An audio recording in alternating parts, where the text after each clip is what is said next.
for hard mass was a co-founder to the race. So they raised $26 million before they sold to Fox. Bro, they were at the Fox. It was, I mean, there were a few guys that they so I don't take it care about spending 10 years to get a $10 million company. But you also have to understand it's going to take us to capitalize and well, it's going to take us getting individual capitalized and having earnestness to go back and support them. You know, to start by collecting capital. I'm supposed to understand even these guys started. Mark Zuckerberg got rich first. Rich first before I should it was Joseph Biggie. He talking a lot. I'll be really measured. I'll be going to people's crunch bases. I'll be going to see what type of investments they're doing. I mean, these guys be investing in each other, even irrational. And I it's actually working. So they'll say, "Oh, I got Fanbase." When the last I haven't heard that on Fanbase. I raised some money for Fanbase, but it was also we hope we see, but we don't be really investing. When the last time we said, "Oh, you know what? I have $4,000 to spare. Let me go on Fanbase and open a room with the title. What black founders need $1,000 to invest?" We don't be doing that. So yeah, so it's like, come on. I've been laughing at some of this stuff going on. The man for president. So that's just a little bit of audio from the Monday marketing meeting. They got Isaac in there. If y'all might have heard that voice, that was Mozilla. She got on stage and asked the question.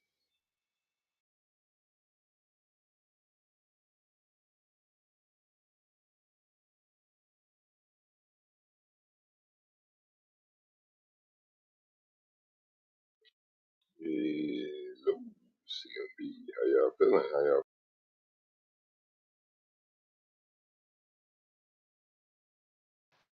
Good, bro. Just riding, working.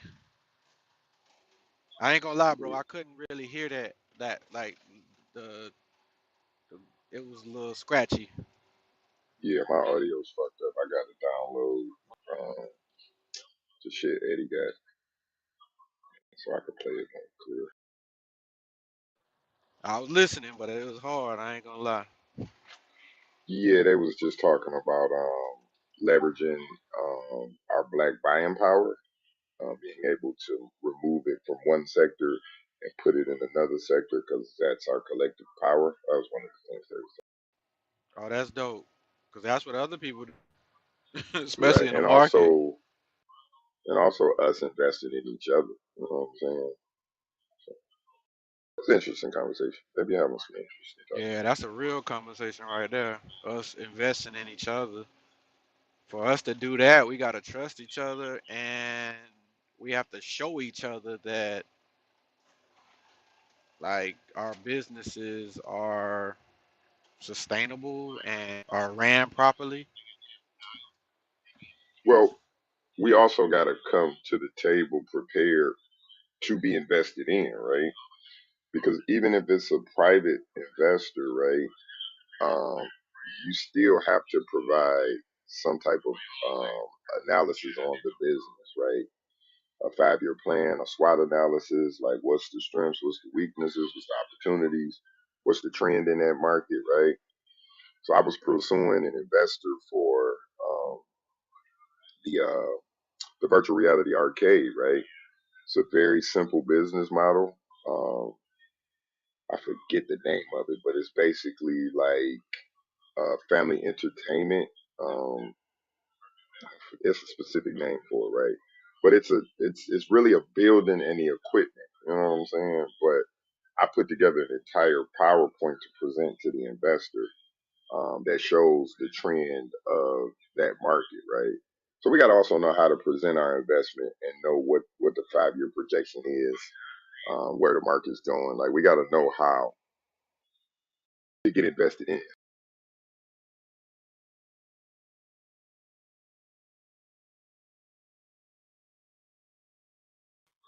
I think I shared that with some people in this room.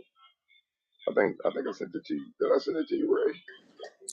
Hey, I put a link in the chat to the YouTube. Can you please go to the chat, click on it, give a like, comment.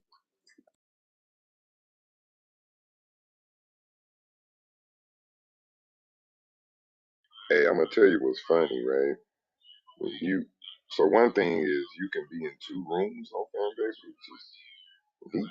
But if I'm in another room, the chat from that room shows up in this room. Huh? So long story, yeah, I'm seeing the chats from that room in this chat. So I probably didn't get your link, but I'll go on.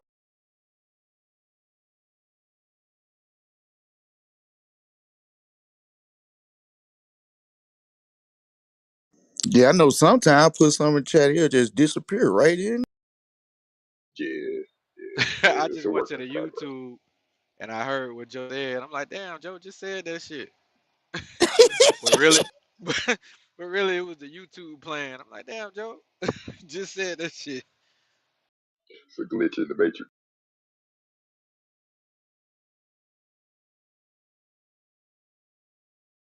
Most definitely hit that like button, man, and I commented. Shout out to CMB. My bad for the late start, y'all. Good morning, everybody. I just want to say good morning. Top of the Top of the morning. Morning, morning. morning. No, you good, Ed? You good, brother? Appreciate your dedication. I fuck around had a cup of coffee this morning. Shit, what's up? I'm ready. Boy, I ain't drunk no coffee in like 2, 3 months.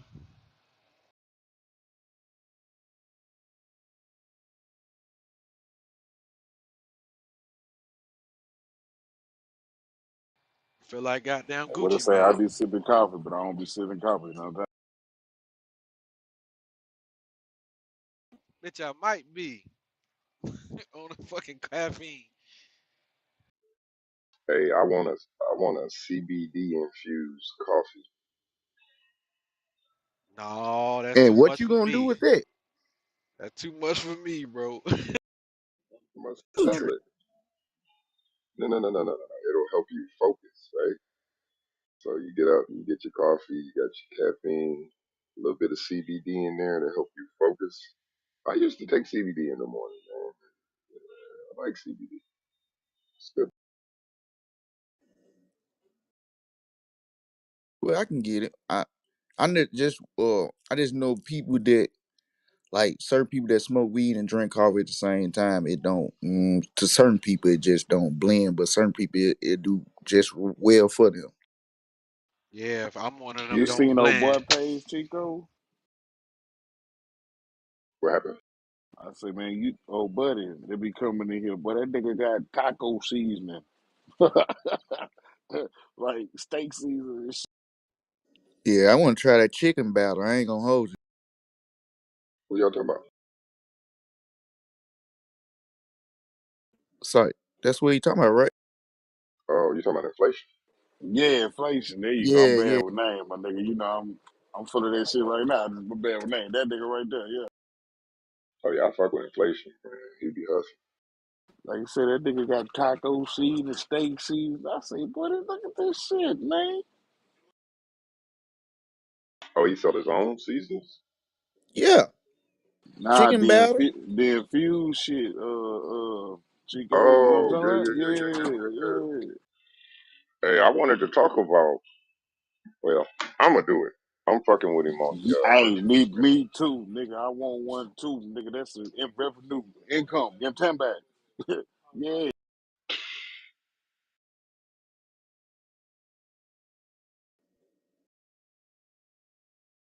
Shit, we gonna have that coming pretty soon. Stu said he was saving all the what you call it, so you can make that shit yourself, right? Yes, sir. We can put it on this goddamn stove. You understand what I'm saying? Nigga, I was watching one day I forgot what broadcast I was watching, but Walker was over there in Cali and this motherfucker had him a little studio or whatever, and he had this big ass machine that did it for him, like extracted the oil and shit from because he had a lot of products he was talking about, but it was like this big ass expensive ass machine he had that made the oil for him. I don't know what it was called, but it was pretty dope. It's basically a big ass heat press. Okay, Yeah, yeah. He must have had the supermodel or something, cause he was going in there checking on it and shit, and talking about some of the products he had. But that machine in particular cut out all the leg work that you would have to do, and it just make the oil for you. That was dope. Yeah, you could I mean you could make it's not the most efficient way to do it, but you could even make like wax and shit and extract the THC out of the with like a flat iron. Get like a flat iron with some wax paper and Yeah, wrap the butt around that wrap shit the ain't that. That shit gonna take a minute, bitch. Yeah, that's why I said it's not the most efficient way, but I mean if you was desperate you could do it. You know what I'm saying? You get some make some shit out of it. Hey, So I I get wanted it. to, I wanted to do that shit in it, but I'm like, I'm not doing that shit, bro. I can't do it. I refuse to do it, bro. I had some high board days and tried it out. It worked. It just you ain't gonna get a lot like But with the see, machines. that's why that's why I just buy it because I'm like, Yeah, the, yeah, like I you ain't say, gonna the get. yield from that shit, bro. I'm like, man, what the fuck? Well, that's the reason why they use. That's the reason why they use the shake. You know what I'm saying? Because you really wasting it when you do that shit. Because you take. You know what I'm saying? For like, let's just say like a gram of herb, you probably only gonna get like a point, like two. You know what I'm saying? Yeah, A point two of wax. You know what I'm yeah. saying? So that's why you do it with the shake and not like the actual buds.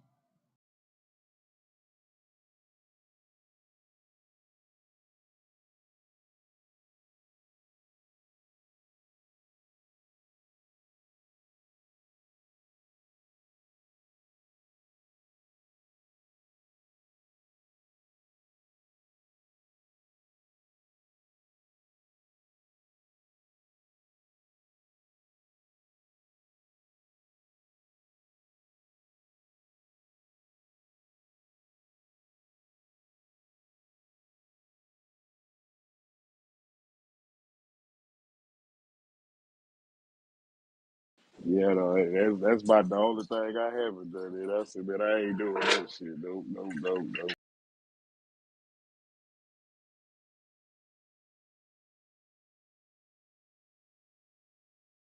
Nah, that's a fact. I would recommend you leave it to the professionals with the right equipment and the weed to waste. You know what I'm saying? And just buy it. But if you really wanted to, that's how you could do it. It's an easy way to do it. They got them butter machines you can buy offline. Them old cheap as hell. I was thinking about getting one of them old. The Yeah, they got butter, the the gummy, butter, the the gummy. butter really, the butter is really simple to make. That shit right there is simple. I used to have my girl make that shit for me. Well, I had to make edibles for me. Period. And, yeah, that shit easy.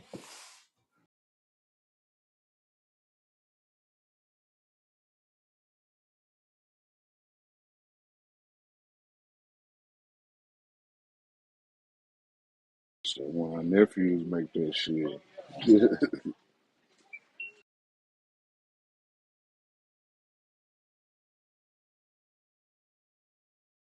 Yeah, it's pretty simple. Only thing is that shit gonna have your house reeking.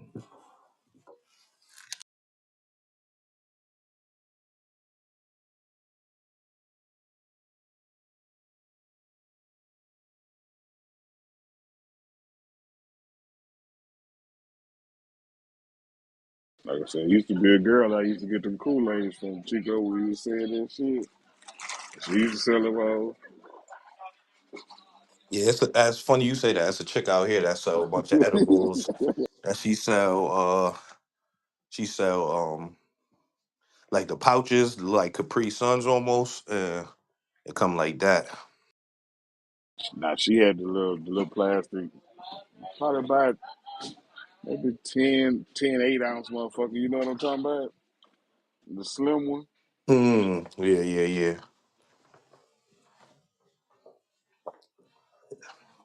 Yeah, she make candy, she make motherfucking juices, she make, the typical edible shits.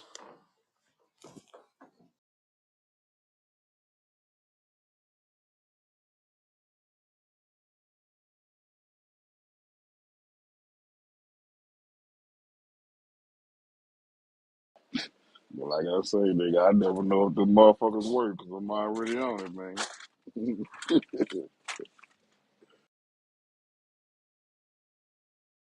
Yeah, Yeah, she used to make her shit with the Jolly Ranchers. Man, that shit used to be fire. But I drank it while I was smoking one too. yeah, It's a that's good usually time. the case with me. I can't never Exactly. tell if it. I can't never really tell if it's working because I'm already high. Hey, but I took some edibles when I went to the Piston game in December. Them shits was working. Nigga, I probably spent $50 just buying shit. Money. Yeah, the one time I could say I took some edibles and it worked for sure was I had went to Myrtle Beach. I went to Myrtle Beach and it was a store. They had some edibles and I'm like, man, this shit bullshit. And it's in the store. I like this shit definitely some bullshit. Man, I ate the whole bag. Boy, had me on my ass. I ain't gonna lie. That was the first time I ever got really fucked up off some edibles because they usually don't do much to me. Eddie, nigga. Like I say, the first time I've been dealt with, I don't know if it was the weed, the goddamn, the wax, and the edibles, nigga. Shit. That's all that shit was working. The Shit, juices, man. He all that used shit to, was working that day. and I had to get used to the gummies. And they got different milligrams. See, it's all about the milligrams. When you know your level of tolerance, you gonna already know what how much milligrams you need for the feeling. Like I can eat a 5 milligram gummy and still understand the feeling of it because I know the difference between the feeling of when I'm of the cannabis smoke or when you light it and then the one you just eat it. I can tell how my body is too. You get a different high when you eat gummies than when you actually smoke. That's a totally different high. It's a body Yeah. high. It's a body Mm-hmm. high Yeah, your versus the whole head high. body. Yeah. That shit definitely different. So like when I used to work, I used to just get the when I used to work at this look I ain't gonna tell where it was, but I couldn't get too high where this job I used to have. So I just get 5 milligram, take hit eat two of them and it be mellow like you took like a couple of pulls off a blunt or some shit. But now when I was off hanging with a little female or something, I'm eating a one gummy that got 100 milligrams in it. One. Now that's a whole nother level. See, they got gummies like that out here. One of them squares. Mm-hmm. We got I know the what you're Mm-hmm. talking about. Mm-hmm. we got them 100. We got Say 100 less. milligrams. You And We they talking got about go all you up. talking types They of about they shit. you even go talking about higher them than that. cheaper chews, I already you know Yeah, talking what about you them was no. cheaper talking about, chews, Joe. them cheaper chews, nigga, or something like that. Is that the motherfucker? They That got green different pack, kind. that They green got paper. kinds with the powder on powder Yeah. sugar on. They got ones Hey, with them not without the scary. powder. You Yeah, they talking got about like different gummies, flavors of like that. like that gummy worm shit, but yeah, Right. they got You talking about yeah. like a chocolate, huh, dude? No, No, you no, talking no, Nah, no, about no, a no, no, nah, no, no. gummy. gummy worm, Okay, They like the okay. all gummy different worm type colors. shit. Like gummy And they It's bears like got and gummy like shit. worms. the frosted sugar on the Mm-hmm. motherfuckers. Hmm. I'm telling you. I'm I Them the seen them ones I motherfucker had. Yeah, knock a I be knock I a had getting the those nigga shits worm. too. down. Yeah, we got dispensaries, all types of shit out here. So they all got them, and I ain't gonna lie, I don't care what the milligrams is. If you, I feel like edibles to me, this is probably everybody body different, but to me, it's like how I never took no shrooms, but it's kind of like how people explain shrooms. Like mm-hmm. you kind of gotta be mentally, you gotta be in the right state, or it Exactly. won't, or sometimes it won't work. Like it won't work as good. You know what I'm saying? So like if you probably moving around a lot and doing shit, the edibles won't really kick in too much. But if you just chilling, that I motherfucker gonna hit you. I ain't You gonna know what lie, I'm saying? Eddie. These tabs, these squares, I don't give a fuck. Them shits gonna hit your ass every time, bro. And I ain't even no connoisseur of them shits, bro. But them shits undefeated. I done seen the best of them talking about, yeah, edibles don't really fuck with me like that and knock they ass down, bro. I'm telling you. That's all I, right. I I'm gonna test Eddie when I see him.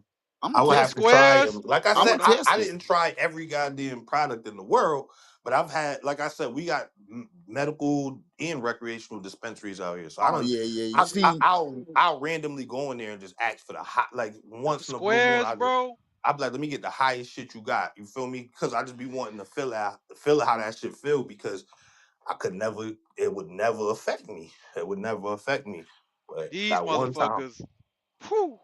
You gotta take a corner mm-hmm. of them motherfuckers, bro. You can't Yup. even.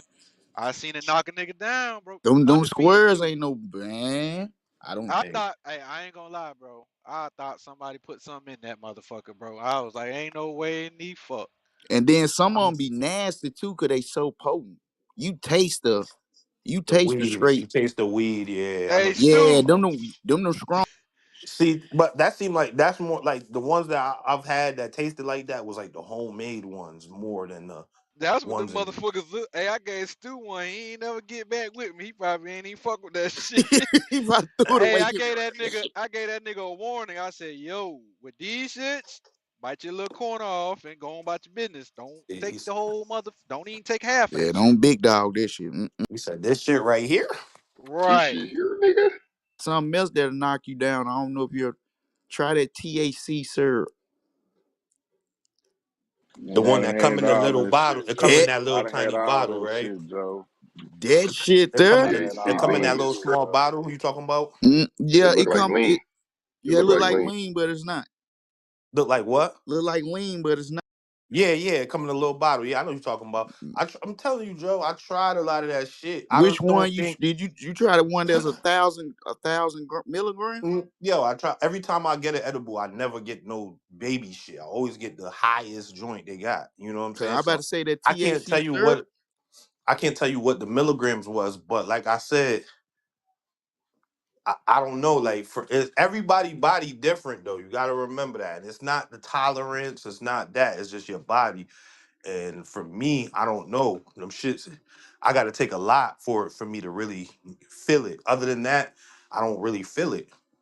That's all right. We'll see it. We'll see. He said, "We'll see." Nah, I don't go around. I don't go around people getting high as shit. Yeah, they try to have me sitting there stuck in the corner and shit.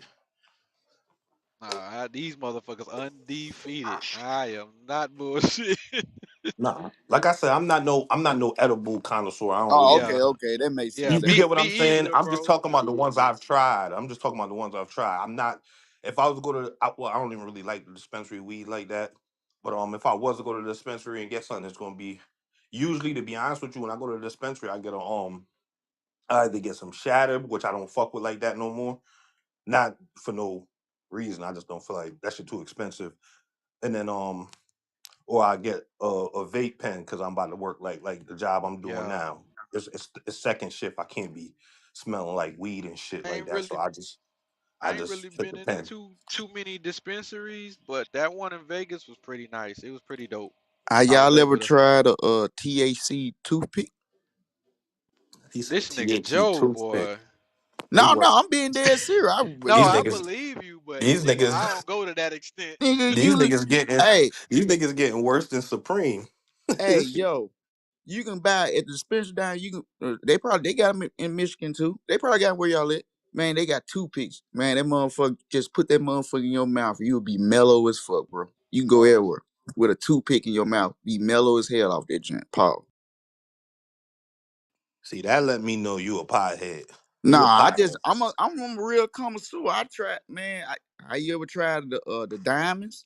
The The diamonds, yeah. The diamonds, okay, yeah. The I done crystal had yeah, distilleries, Joe. You the beat. yeah. The only thing you got me with is the toothpicks. I ain't never had no toothpicks, nigga. But I done had cheeses, nigga. I done had mints, nigga. I done had juices, nigga. Sodas, Nigga, y'all nigga. got toothpaste too? Everything. Nah, Yeah, I ain't yeah. had no I mean, what toothpaste. what y'all know about using the hemp igniters? Yeah, yeah. hemp. You talking about the wax? I'm not the wax, but Joe, you the advanced, what the bro. fuck? Where you light it at? Where you don't have to the butane, Joe? That's what you talking You about? can buy Yeah, the hemp. wicks. They I it's like got them, these hemp Joe. stems, and you use that to I light got your. them, Joe.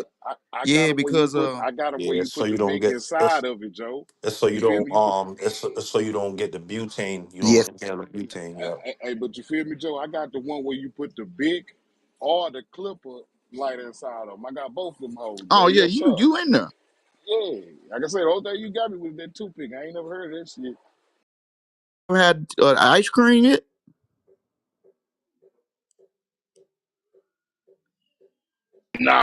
And No. I somebody ain't get get the Oh ice man, cream. somebody get come Joe a on, man. lab. We got Somebody all that here in Oklahoma, man. Joe need a laboratory, man. Somebody get You this know man that's a the only laboratory. that's the only reason, Joker. When we travel, but I'm going straight there, man. I want everything y'all got. This motherfucker there, man. Man, Water that source, like motherfucker, you say, man, had you in that like bitch Eddie say, all day.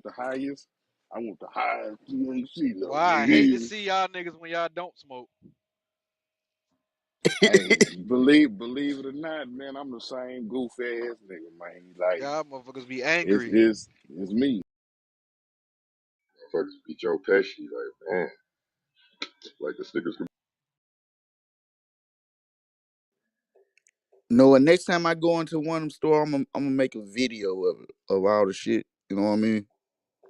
Hey, Joe, watch. I'm for the back check with the shit that I be having when I go there. Watch. Yeah, I'm sure they got all of that shit in the where out here. I just don't. I like I said, I'm not a. It's just every once in a while I'll be like, like for instance, we going camping or something. I'll be like, all right, fuck it, because not everybody I go with smoke. So, but they'll try some edibles. You know what I'm saying? So, I'll just get edible. I'll grab a bunch of edibles and vapes and shit like that for camping and shit like that. That's what I do. But I don't really go in there like religiously. And Hey, Out that here, pen is clutch when you blind. hey, You Eddie, carry that shit.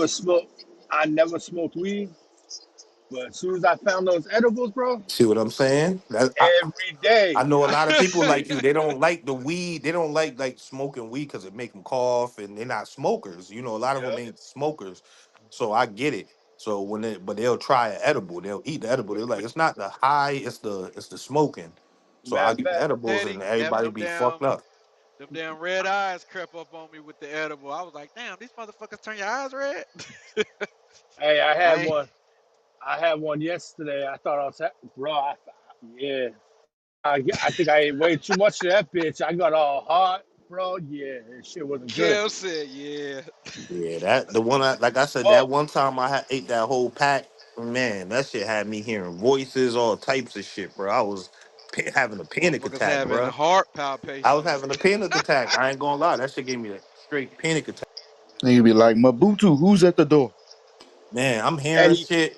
I'm trying to sleep this shit off. I couldn't sleep. My boy, he was on Molly. He wouldn't shut the fuck up and stop talking. Like this nigga was talking for like an hour, probably like 3 hours straight to himself, dog. I'm like, Yeah, yo, I couldn't even sleep. I'm like, yo, what the fuck? I'm like, oh man, this shit kicking my ass right now. yeah. I took that shit right before the football game yesterday, and usually I get the gummies and they're all broken up. This time it was a whole sleeve of gummies. I'm like, all right, must have like 10 sleeves in there. So I ate two sleeves, bro. I didn't even remember watching the football game. I was just fucking staring into outer space that whole day. Oh yeah, for sure. And when you come off them shits, when you come down from that shit, you feel like different. I don't know. I feel different once like Yeah, that you shit. get a headache. Yeah. So, yeah, I got that, and I got a box of the monkey piss, Monkey piss. What's that? the quick fix. Oh, That to clean your urine. yeah, Oh, no. what? You walk in there with the IV bag. The shit Attached. got two hand warmers on it. Keeps it at 100 degrees. Mm-hmm. You Mm-hmm. pass I it know what you're every talking time. about. I know what you're talking about. I'm straight. I got little nephews and nieces. I go in there with a little. I got a little cup. I'm good. He got to go in there with his nieces and be like, they're gonna be like, yo, you pregnant?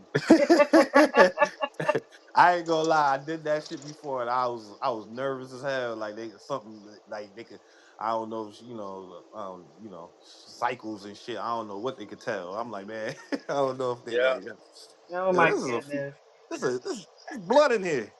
they gonna be calling Eddie like, bro, you need to come in. We got some weird shit happening. You see blood in your urine. Now, I'm gonna tell y'all that's on point though. That the hemp lotion and that THC lotion. Yeah, I They be got using. hemp lotion and they got THD lotion. Yeah, I've used that shit before. Yeah, You know what I Hey, you know what I used to make though that was real good, and that used to affect me actually. It wasn't like a super high or nothing like that. It was just like a yeah, it's nice good for mellow. your body actually. It's No, just skin no, and no. shit. I'm talking about the tea. I was making the tea. Well, when I was doing my thing, I would always have a lot of shake and whatever Mm-hmm. stems and shit. So I used to always save all that shit and make edibles and shit like that. And I take the stems, take all the stems and shit, and you make tea with that shit. Boil that shit with the water and make tea. That shit good. And I can just imagine it. Did it have like a earthy taste to it though? Yeah, but you could Okay. put like honey in it. You could Yeah, yeah. mix it, or if you want, you could just put your own tea in there too, and then you'll just get the effects of the THC. But taste you will be drinking pretty much whatever tea you like. Yeah.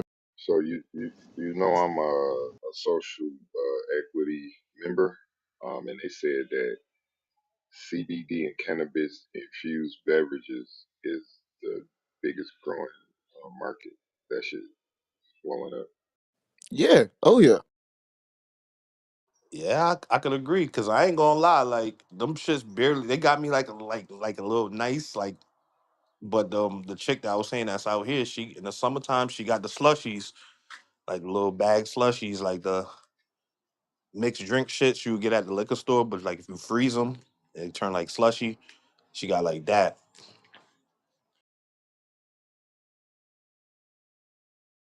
and Yeah, I ain't gonna lie, them shits be that's a flying off the clean market. shelf.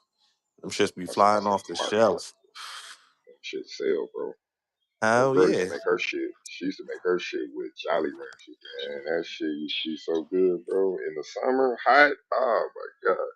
With a what do you call them? The monkey knuckle rolled up. Oh mm.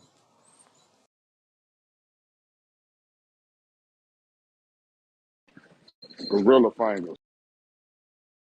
yeah, yeah. That's what it is. Gorilla fingers. There it is. What's that? What's that? Like a That big nigga, blunt? yeah, that nigga say a monkey duck. I say, ooh, Hey, my I was nigga. just I was just saying that shit over here to myself, Ray. I say this nigga said monkey knuckles. I said monkey fingers. That Oh, shit. That my bad. blunt. That nigga can't roll. That's what, hey, bro. That's what I was thinking. I mean, Hey, what, you stupid. don't know what the hell y'all talking about, but that shit was just funny.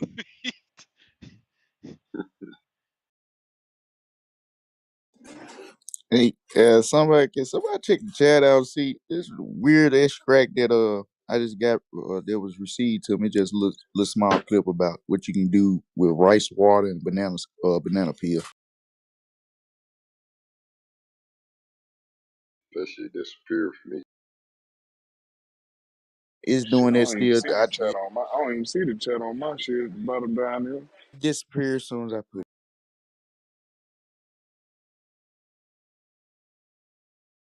Well, I just told that was the concept of he basically you make when you make rice, keep the rice water and get like a little jar, get some lemons, put the rice water back in there, shake it up or whatever, and I you can think use that as cleaning, uh water clean when you off your cook it. shit.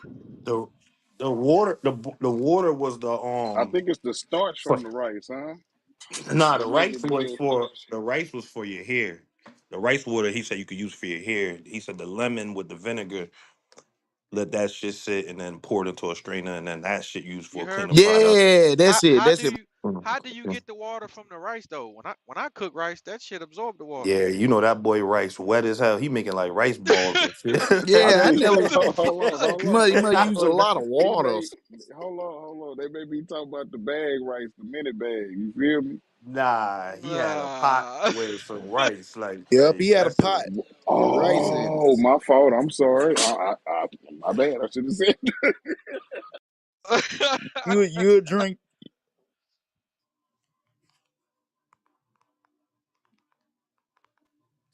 Eddie, question: Can you at work? or you No, I'm working? home. I'm home. I just had woke up late today. Okay, I woke up on time and fell back asleep. That's what happened. okay. You got space to play a video? It Yeah, is yeah, only Monday. yeah.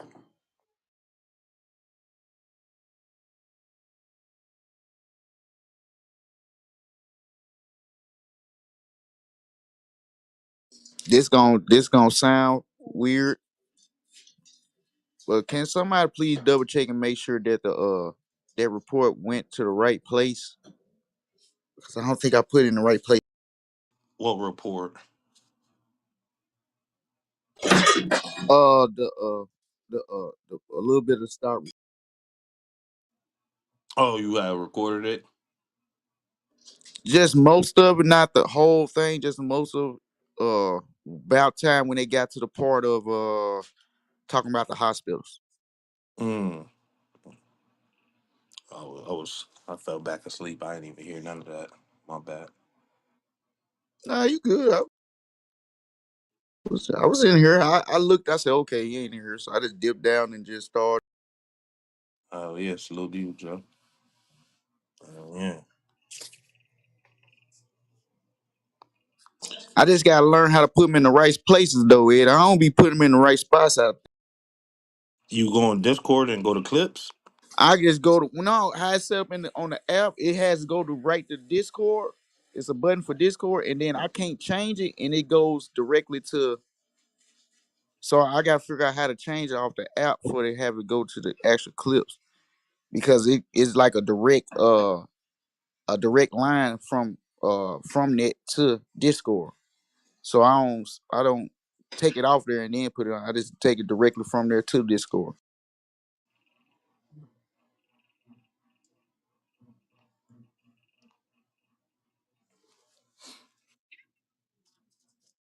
Okay.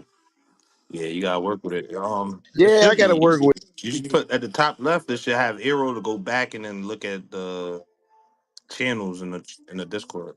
Okay, okay. I'm gonna have to. You gonna have clips all over the place. Man, I don't know, man. This video with this chick, Chico, right? Yep.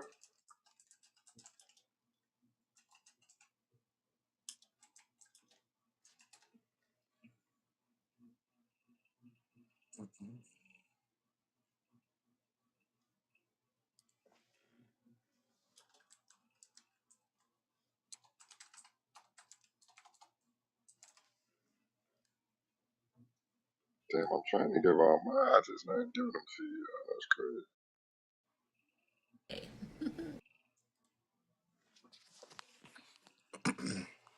You said what? I was trying to make you a mod. It's not giving it to you. Oh, you probably gotta close the app and come back in.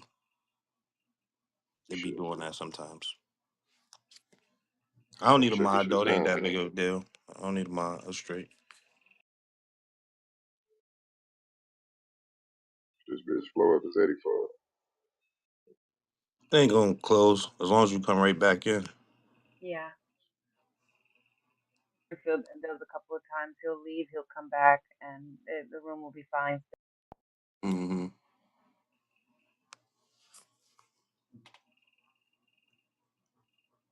Somebody Even who though got a it say mod, this huh? room will end, it say No, this room will end. no. Close. Just hard close the app. Like hard close your Okay. app or And then come force right it. back in. Yeah.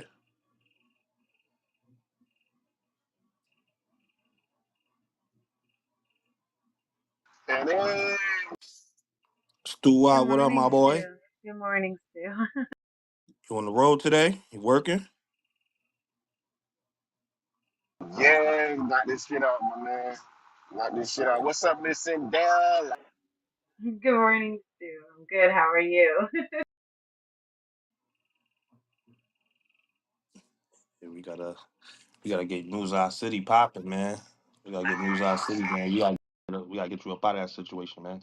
I don't like that for you. I gotta pay these bills too. These motherfuckers racking up, boy. I already know, man. I know. over there scratching my head like, shit. Yeah, trust me. I know. I know. They ain't all rich like Sandell. I don't know what you're talking about. That 500 never went through. I'm about to play this video though. Damn. All right, so first and foremost, guys, y'all know when I pop in on these late night gems that y'all about to get nothing but game, okay? So what I need y'all to do is, if y'all love y'all family members, if y'all got friends who are business owners, y'all want to send them this live and tag them, okay? This is going to be my last official live of 2023 until we get into 2024. Okay? So if you guys are looking for a game changer going into 2024, I need you guys to strap up, get your pens, your paper, tag your favorite business coach, tag your favorite accountability partner, tag your mama if you need to, okay? But happy Friday, guys. How you guys doing? Y'all know anytime I disappear off the scene, I'll be cooking, okay? I'll be cooking. 2024, y'all, is gonna be something special. Something special, okay? But I could not end 2023 without, giving y'all some game, okay? Without giving y'all some game. Okay, but happy Friday. How you guys doing? How's everybody doing? Let me check in with you guys first before we jump into this. How is everybody doing? Is everybody good? Everybody had a great Christmas. Looking forward to the New Year's. Everybody's good? Yes, perfect. I love it. I love it. I love it. I love it. All right, so y'all know in my teaching, I love to simplify stuff for y'all. We got people that just make things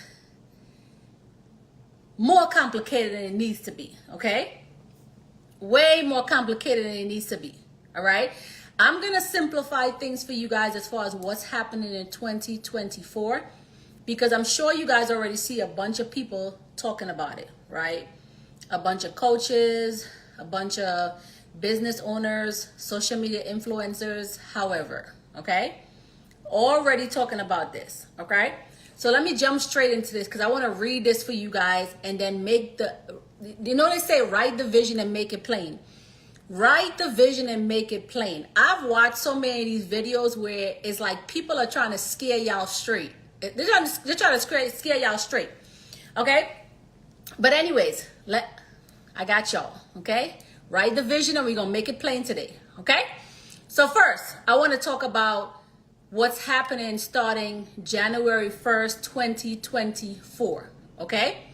We know that existing, newly formed LLC partnerships, S Corp, C Corp, whatever, right, will be required to report a certain ownership and management information to the Federal Financial Crime Enforcement Network, okay, also known as the FinCEN, okay, and the BOI, okay, the beneficial ownership information, okay. So I'm sure y'all have heard a whole bunch of people tell you guys about this before, where they're like, if you guys don't file, you can be fined up to $500 for not filing, and they're making this so complicated where you guys are freaking out, right? If you guys have not heard about this yet, let me be the first to tell you guys. As of January 1st, if you are an existing business, new business, you are required you're required now moving forward to file certain requirements that you need to do. If not, you will be fined for not doing that. Okay? You will absolutely be fined for not doing that. However, here's what people are not telling y'all. Okay? So many people are telling us about this information, but nobody is writing the vision and make it plain. People are putting so much fear into you guys for not filing that it's crazy. All right. So let me be the first to write the vision and make it plain for y'all. All right, y'all, we have prepared for things like this. What do I mean when I say we have prepared for things like this? We have talked about for the last 2 years having a proper tax strategist in place, either a CPA, an EA, which is an enrolled agent, or somebody who's handling your taxes, okay?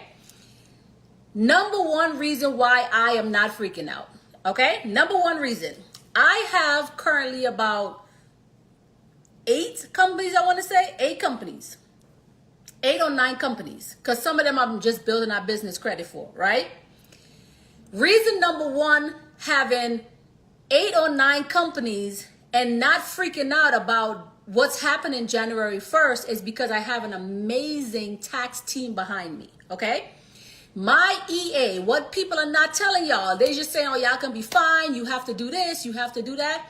That's cool, but tell us the solution. Nobody told us solutions. Everybody told us about the fines and getting in trouble. Y'all, I'm sitting real pretty, okay? Real pretty. And what do I mean by that? Meaning that because I have a tax team behind me, every one of my businesses, my tax team will be filing the necessary documents that's needed to keep me in compliance. And this is what people are not telling y'all, right? They're telling us about all the fines and all the things that can happen, but it is so simple. It's actually not as hard as people want to make it seem like it is, okay? We get that they're trying to freak y'all out. But we have prepared for the last 2 years. We have been putting tax preparers in place. We have been putting CPAs in place. We have been putting EAs in place, which is enrolled agents. So there's no need for you guys to freak out when it comes to these changes that's happening January 1st. All you have to do is reach out to your tax team. Let them know that you would like for them to file your BOI, right? Or your FINCEN, okay? Let me break that back down for you guys one more time. Reach out to your tax team. If you don't have a tax team just yet, get one. Everybody should have a tax team, every business owner. You can have tax teams, people who will charge you little to nothing to help you grow and scale your business until you get to the next level. My tax team did the same exact thing, right? Enrolled agent. When I first started, I wasn't necessarily making money, so they were charging me just a minimum. When I started making money, obviously they raised their prices. Makes sense, right? But reach out to your tax team and let them know that you would like for them to file your BOI, right? And then your FinCEN with the CEN, okay? Make sure you reach out to your tax team so they can do that. When I heard about this news, the first thing that I did was reach out to my EA team, which is my enrolled agent, and I said, hey, have you guys heard of X, Y, and Z? Now, if you guys are not familiar with an EA is the highest certification when it comes to taxes. They're certified through the IRS, right? Versus a CPA that's has like a board certificate. No, my EA is certified through the IRS. So yes, they're already familiar with what was coming down the pipeline. So my EA was simple. Send me back an email and said, hey, we sent out an email weeks about, now I never got the email. I probably didn't read the email. I'm just telling you what they said. They said, we send out emails weeks ago regarding this. If you would like for us to file your BOI, please let us know and we will move forward. I said, yep, absolutely. Please move forward filing my BOI. They said, okay, great. We have this company, this company, this company, this company, this company, so on and so forth. Are these all the companies that you have? I said, no. I added 2 more companies this year. So I need to add those 2 companies in that filing. She said, okay, great. Let us know the company and the state that the company is in. I gave them the company and the state that the company is in. She said, she sent me back another list and she said, okay, is this all of your companies? I say, yep, that is all of them. She said, okay, great. As of the beginning of the year, we're going to start sending you the necessary either paperwork or invoice, I should say, to make sure that you stay in compliance.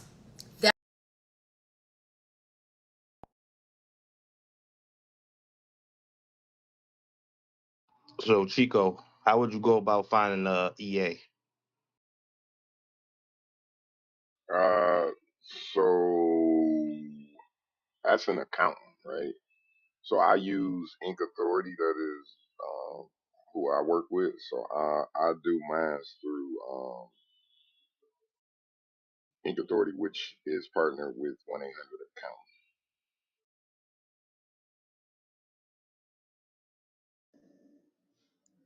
Uh, got a question. What if you purposely haven't opened your business account, banking account, because you don't want to start on it yet, but everything else Then you're, is. Hmm? you're not a business, sir. I'm. I I didn't ask that question. I said what I'm asking. Do you basically what I'm trying to ask? Do you got to file taxes if you purposely happen to open up your business, the business banking account? Do you got to file taxes for that? Nope. Your taxes, Uh, no matter what, You see, whether that's what I right. need to know. That's what I yeah, need to know. you I ain't file trying to worry about that. That's what I yeah, need. you file your taxes no matter what, profit or no profit. You file it. You just gonna report no. Okay. You're just gonna report no profits. Thank That's you. it. Thank you. I was just curious to because I know she said a EA is definitely different from a CPA because Wait a they're minute. Wait a minute. I got a question. So if I'm not a business, why I got to file it then? I think he mean compliance wise compliance like I'm so business bank. confused. So you can have you are technically a business. You have LLC.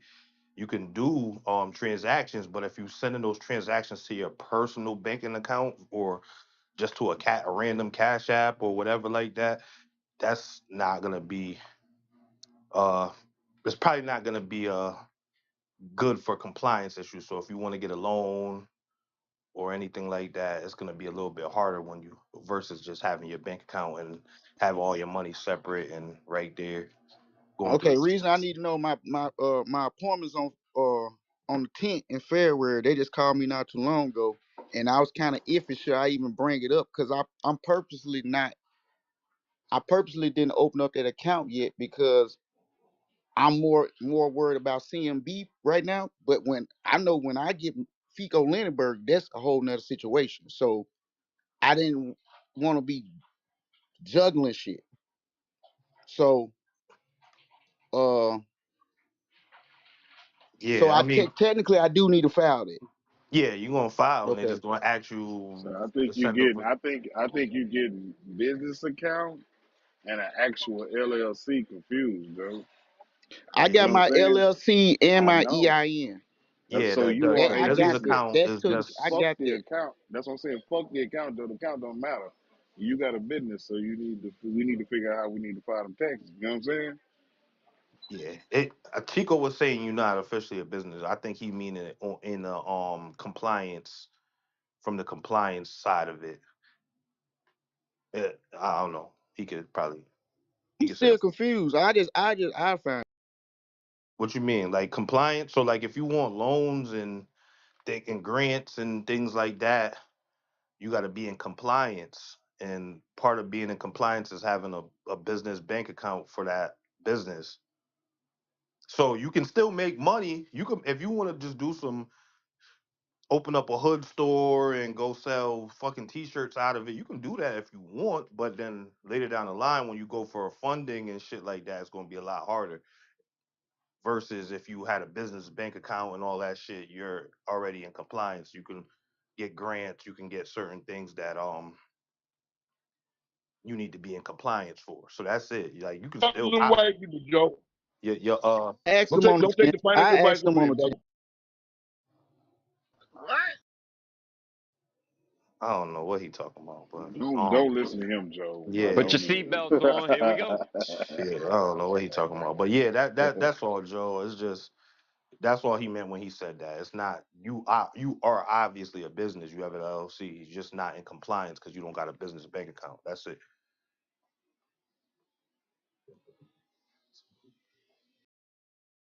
I'm gonna keep the video out there.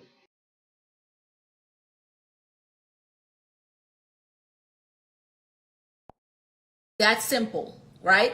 So many people have us freaking out about this. And it's really not that serious. This is why it's important that we put a team in place, right? Instead of us taking money to go and do things that is not necessarily beneficial to us, put a team in place, because a team can save you thousands of dollars in the long run. Okay, they can and they will save you thousands of dollars in the long run. So stop letting these social media influencers and gurus freak you guys out about this fine that you guys can get if you don't file. Go to your tax team or hire a tax team. Allow them to file the necessary paperwork for you, because as business owners, we have to relinquish certain control. Numbers is not my thing, okay? I hired a whole team in place for that. So if I can't reach this person, I'm reaching this person. If I can't reach this person, I'm reaching this person. If I can't reach this person, I'm sending a text message to this person. So I have people in place that will protect my business in the long run, so I'm not left out in the cold as a business owner because I'm listening to these social media gurus that's telling me that if I don't do something, I could be fined $500, $1,000 per not filing per business, right? That's a lot of money, y'all. Having 9 business times $500 or times $1,000 or whatever the case may be is, it's a lot of money, okay? And to be fined. But what they're not telling you is that life is easy, okay? Life is sweet. We as business owners do have to worry about certain things, but we should not have to worry about what's coming down the pipeline for January 1st. Simply connect with your accountant team, your CPA team, your EA team, whoever is backing you, and allow them to help you along the process, okay? So in that way, you're not missing any steps. I'm already ahead of the game for 2024. For those of you guys who do not have an accounting team, because some of you guys may not have an accounting team, what you can do is I've already connected all of you guys with Laughlin. Contact Laughlin and Associates. Let them know that you have heard about what's coming down the pipeline for January 1st, which is a BOI, and you would like for them to be able to file this necessary documentation for you. Because even when I contacted Laughlin said to me, yeah, don't worry about it. Same exact thing. Yeah, we have all the resources. So as of today, I don't want you guys to be freaking out anymore about what's coming down the pipeline January 1st. Put your team in place so they can take care of these things for you. We have enough to take care of already as business owners, okay? That's first and foremost. I told y'all, when I get on this live, it's about to be a wrap, okay? It's about to be a wrap. All right. So let me jump into this really quick. I want to give you guys 20 business vendors that reports to Experian. A lot of you guys are having issues growing your Experian and your Equifax. Actually, let me back up a little bit, okay? I actually want to go into what's happening with Dun & Bradstreet when it comes to the NAV account, okay? So let's talk about that really quick. So you guys notice on your NAV account, remember NAV is just the net asset value of your company. Nothing more, nothing less. What happened is that a lot of you guys started freaking out when you stopped seeing your paydex score on NAV. Remember, I told you guys, NAV is not a bureau. The business bureaus are Dun & Bradstreet, the main ones. Let me give you guys the main ones. Dun & Bradstreet, Experian, and Equifax. Those are actual bureaus. NAV is just the net asset value of your company. NAV is like a monitoring system for your business. It is nothing more and nothing less. We also know that NAV is a trade line when it comes to reporting onto Dun & Bradstreet, Experian, and Equifax. Okay? So let me dive a little bit deeper into this. A lot of you guys started freaking out when you stopped seeing your Dun & Bradstreet paydex score show up on NAV. Here's what's happening with NAV, guys. NAV is no longer, well, NAV felt that in order for them to better service their customers, they wanted to only show Experian and Equifax, right? Because we know Dun and Bradstreet, we can get a free account with Dun and Bradstreet. We get a free DUNS number and a free account with Dun and Bradstreet. On the other hand, when it comes to Experian Business and Equifax Business, in order for us to really see anything there, we have to have a paid account with them.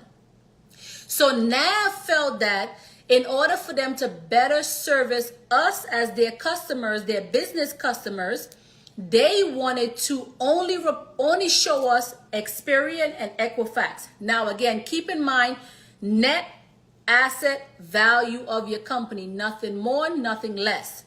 So if you guys go to NAV and you notice that you do not see a Paydex score anymore, I do not want you guys to freak out, okay?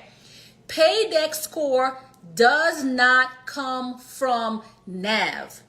Paydex score comes from Dun and Bradstreet. NAV is no longer showing your Paydex score in their back office because they felt that Dun and Bradstreet has this big network. Okay, Dun & Bradstreet has this big network where you can get a free account with Dun & Bradstreet and can still see your Paydex score. So you might see an arrow going up in green or an arrow going down in red. If you got an arrow going up in green, your account is good. If you have an arrow going down in red, you know we have a problem, okay? If you have an arrow going down in green, you're still okay. What that tells you is that something along the line affected your Paydex score, but it did not affect your Paydex score to the point where you have a bad Paydex score. All right? So if you guys need to see your Dun & Bradstreet Paydex score, you want to go to Dun & Bradstreet, so dnb.login, log into your account, and that's where you will see your Paydex score now. It is no longer showing up on the monitoring system, which it was NAV. Okay, so for all of you guys who have been freaking out because you're like, I don't see my Paydex score on NAV anymore, keep in mind, once again, NAV is just the net asset value of your company.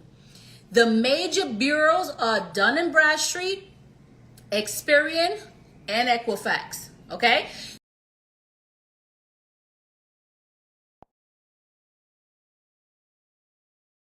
So Chico, kid, for the people in the back, you think you could explain what a paid ass score is again?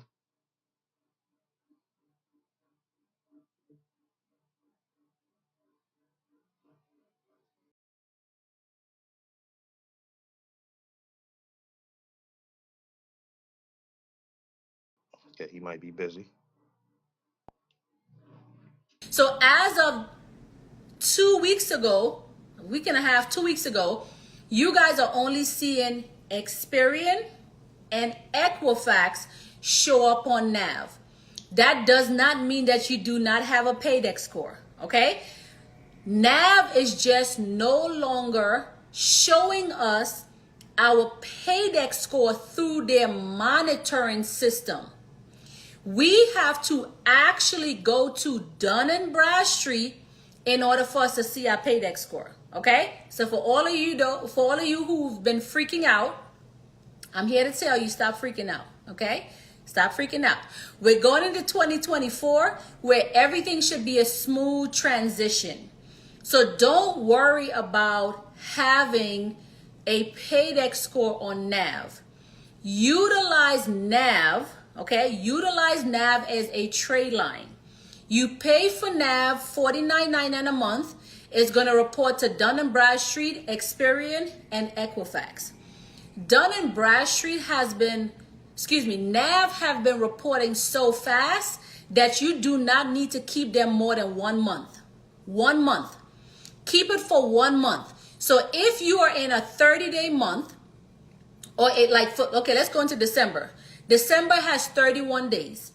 If you started your plan with them on December 1st, By December 30th, you want to cancel before it hits your account to pay again. How do you know if they're reporting? What you want to do is you want to log into your NAV account, and if you see Experian and Equifax numbers showing up, which means that your NAV is reporting. Okay, you can do the same thing by going into Dun & Bradstreet, and Dun & Bradstreet shows you numbers. It will say 1 trade line, 2 trade lines, 3 trade lines, 4 trade lines. However, this is how you know that your NAV account is reporting. You only need to keep them for 1 month. If you as an individual want to be safe than sorry and keep them for more than 1 month and say, okay, you know what, I want to at least keep them for 2 months, absolutely. Do what you feel that needs to get done. But usually they report so fast that you should only keep them for 1 month. But I do understand that some people just want to keep it for an extra month just in case. Okay? Just in case. So you guys try to keep it for that extra month. But once they report, you can cancel. And no, they do not take away your paydex score, right? I've had so many people ask me that question. You guys said, Coach, but would they take away my paydex score? No, they're not going to take away your paydex score. That's like, I can't even give you guys an example for that. But no, you already paid for them to report.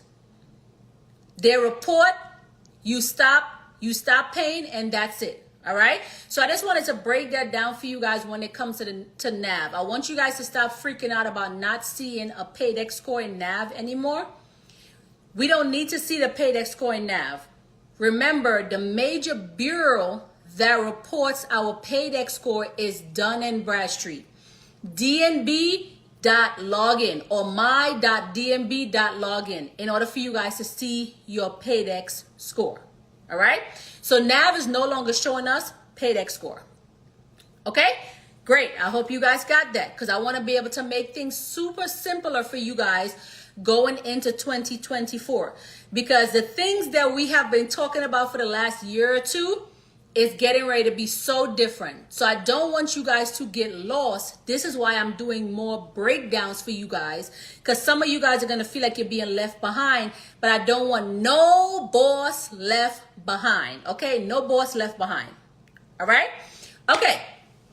Now, another thing that I wanted to give to you guys is business bosses. We are going into 2024. It should be no reason why you guys are still having issues building your business credit. Some of you guys do not know what vendors report to Dun & Bradstreet or what vendors stop reporting to Dun & Bradstreet. Okay? Some of you guys don't know what vendors is reporting to Experian or what vendor is not reporting to Experian. Some of you guys are not understanding which vendors are reporting to Equifax and which vendors are not reporting to Equifax.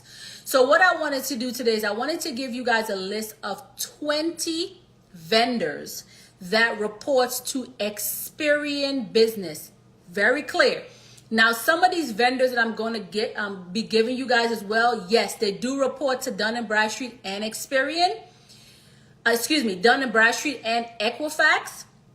But the list that I'm specifically giving to you guys is a list of Experian. Again, some of them do report to Dun & Bradstreet. Some of them do report to Equifax. So the list of 20 that I want to give to you guys, I'm specifically focusing on Experian. But there are some of them that reports to Dun & Bradstreet and Equifax. Okay? So first, when it comes to Experian Business, it is not needed that you guys have an Experian Business account, but I highly recommend it. The reason I highly recommend it is because you guys can utilize Experian to dispute. So we are coming off of a pandemic. They say that we're in a recession. However, and some of you guys are falling behind when it comes to your Experian profile. Having an actual account with Experian Business allows you guys to dispute with Experian, okay? So knowing what is your business credit report is the first steps, right? So I should say knowing what's on your business credit report is the first step in order for you guys to report, dispute it. So if you do not have an account with Experian Business, I would recommend it. Now, it is an account that if you guys want to get technical and get more details into it, you do have to pay for the account in order for us to build a stronger presence when it comes to our Experian Business. Is it needed? No. Do I recommend it? Yes, especially for those of you who are struggling in that space. All right? So I want you guys to go to Experian Business and get a business account with Experian. Again, it's not needed, but I highly recommend it. All right. So I have a list of 20 vendors in front of me that I'm going to be reading for you guys as far as what I feel will be super helpful for you guys when it comes to building up your Experian scores going into 2024. So let me say something to you guys really quick. The most important scores on our business profile is Dun & Bradstreet and Experian, okay? Equifax is one of those vendors that comes later on. It comes later on. So a lot of you guys start to freak out because you're seeing lower numbers on Equifax, not realizing that Equifax is one of those vendors that really focuses when it comes to like your tier 3s, 4s, and 5. That's when your Experian is really going to make a difference. So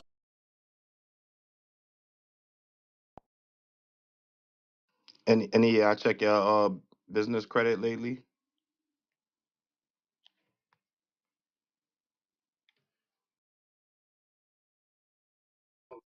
Yes, I did. Okay. Well, who you went through straight through Experian, or you went through um Ink Authority for that as well? No, so Bank of America is Oh yeah. connected with Dun and Bradstreet, so Mm-hmm. they allow you to check your payday score through your business account. Mm. Okay. Anybody else?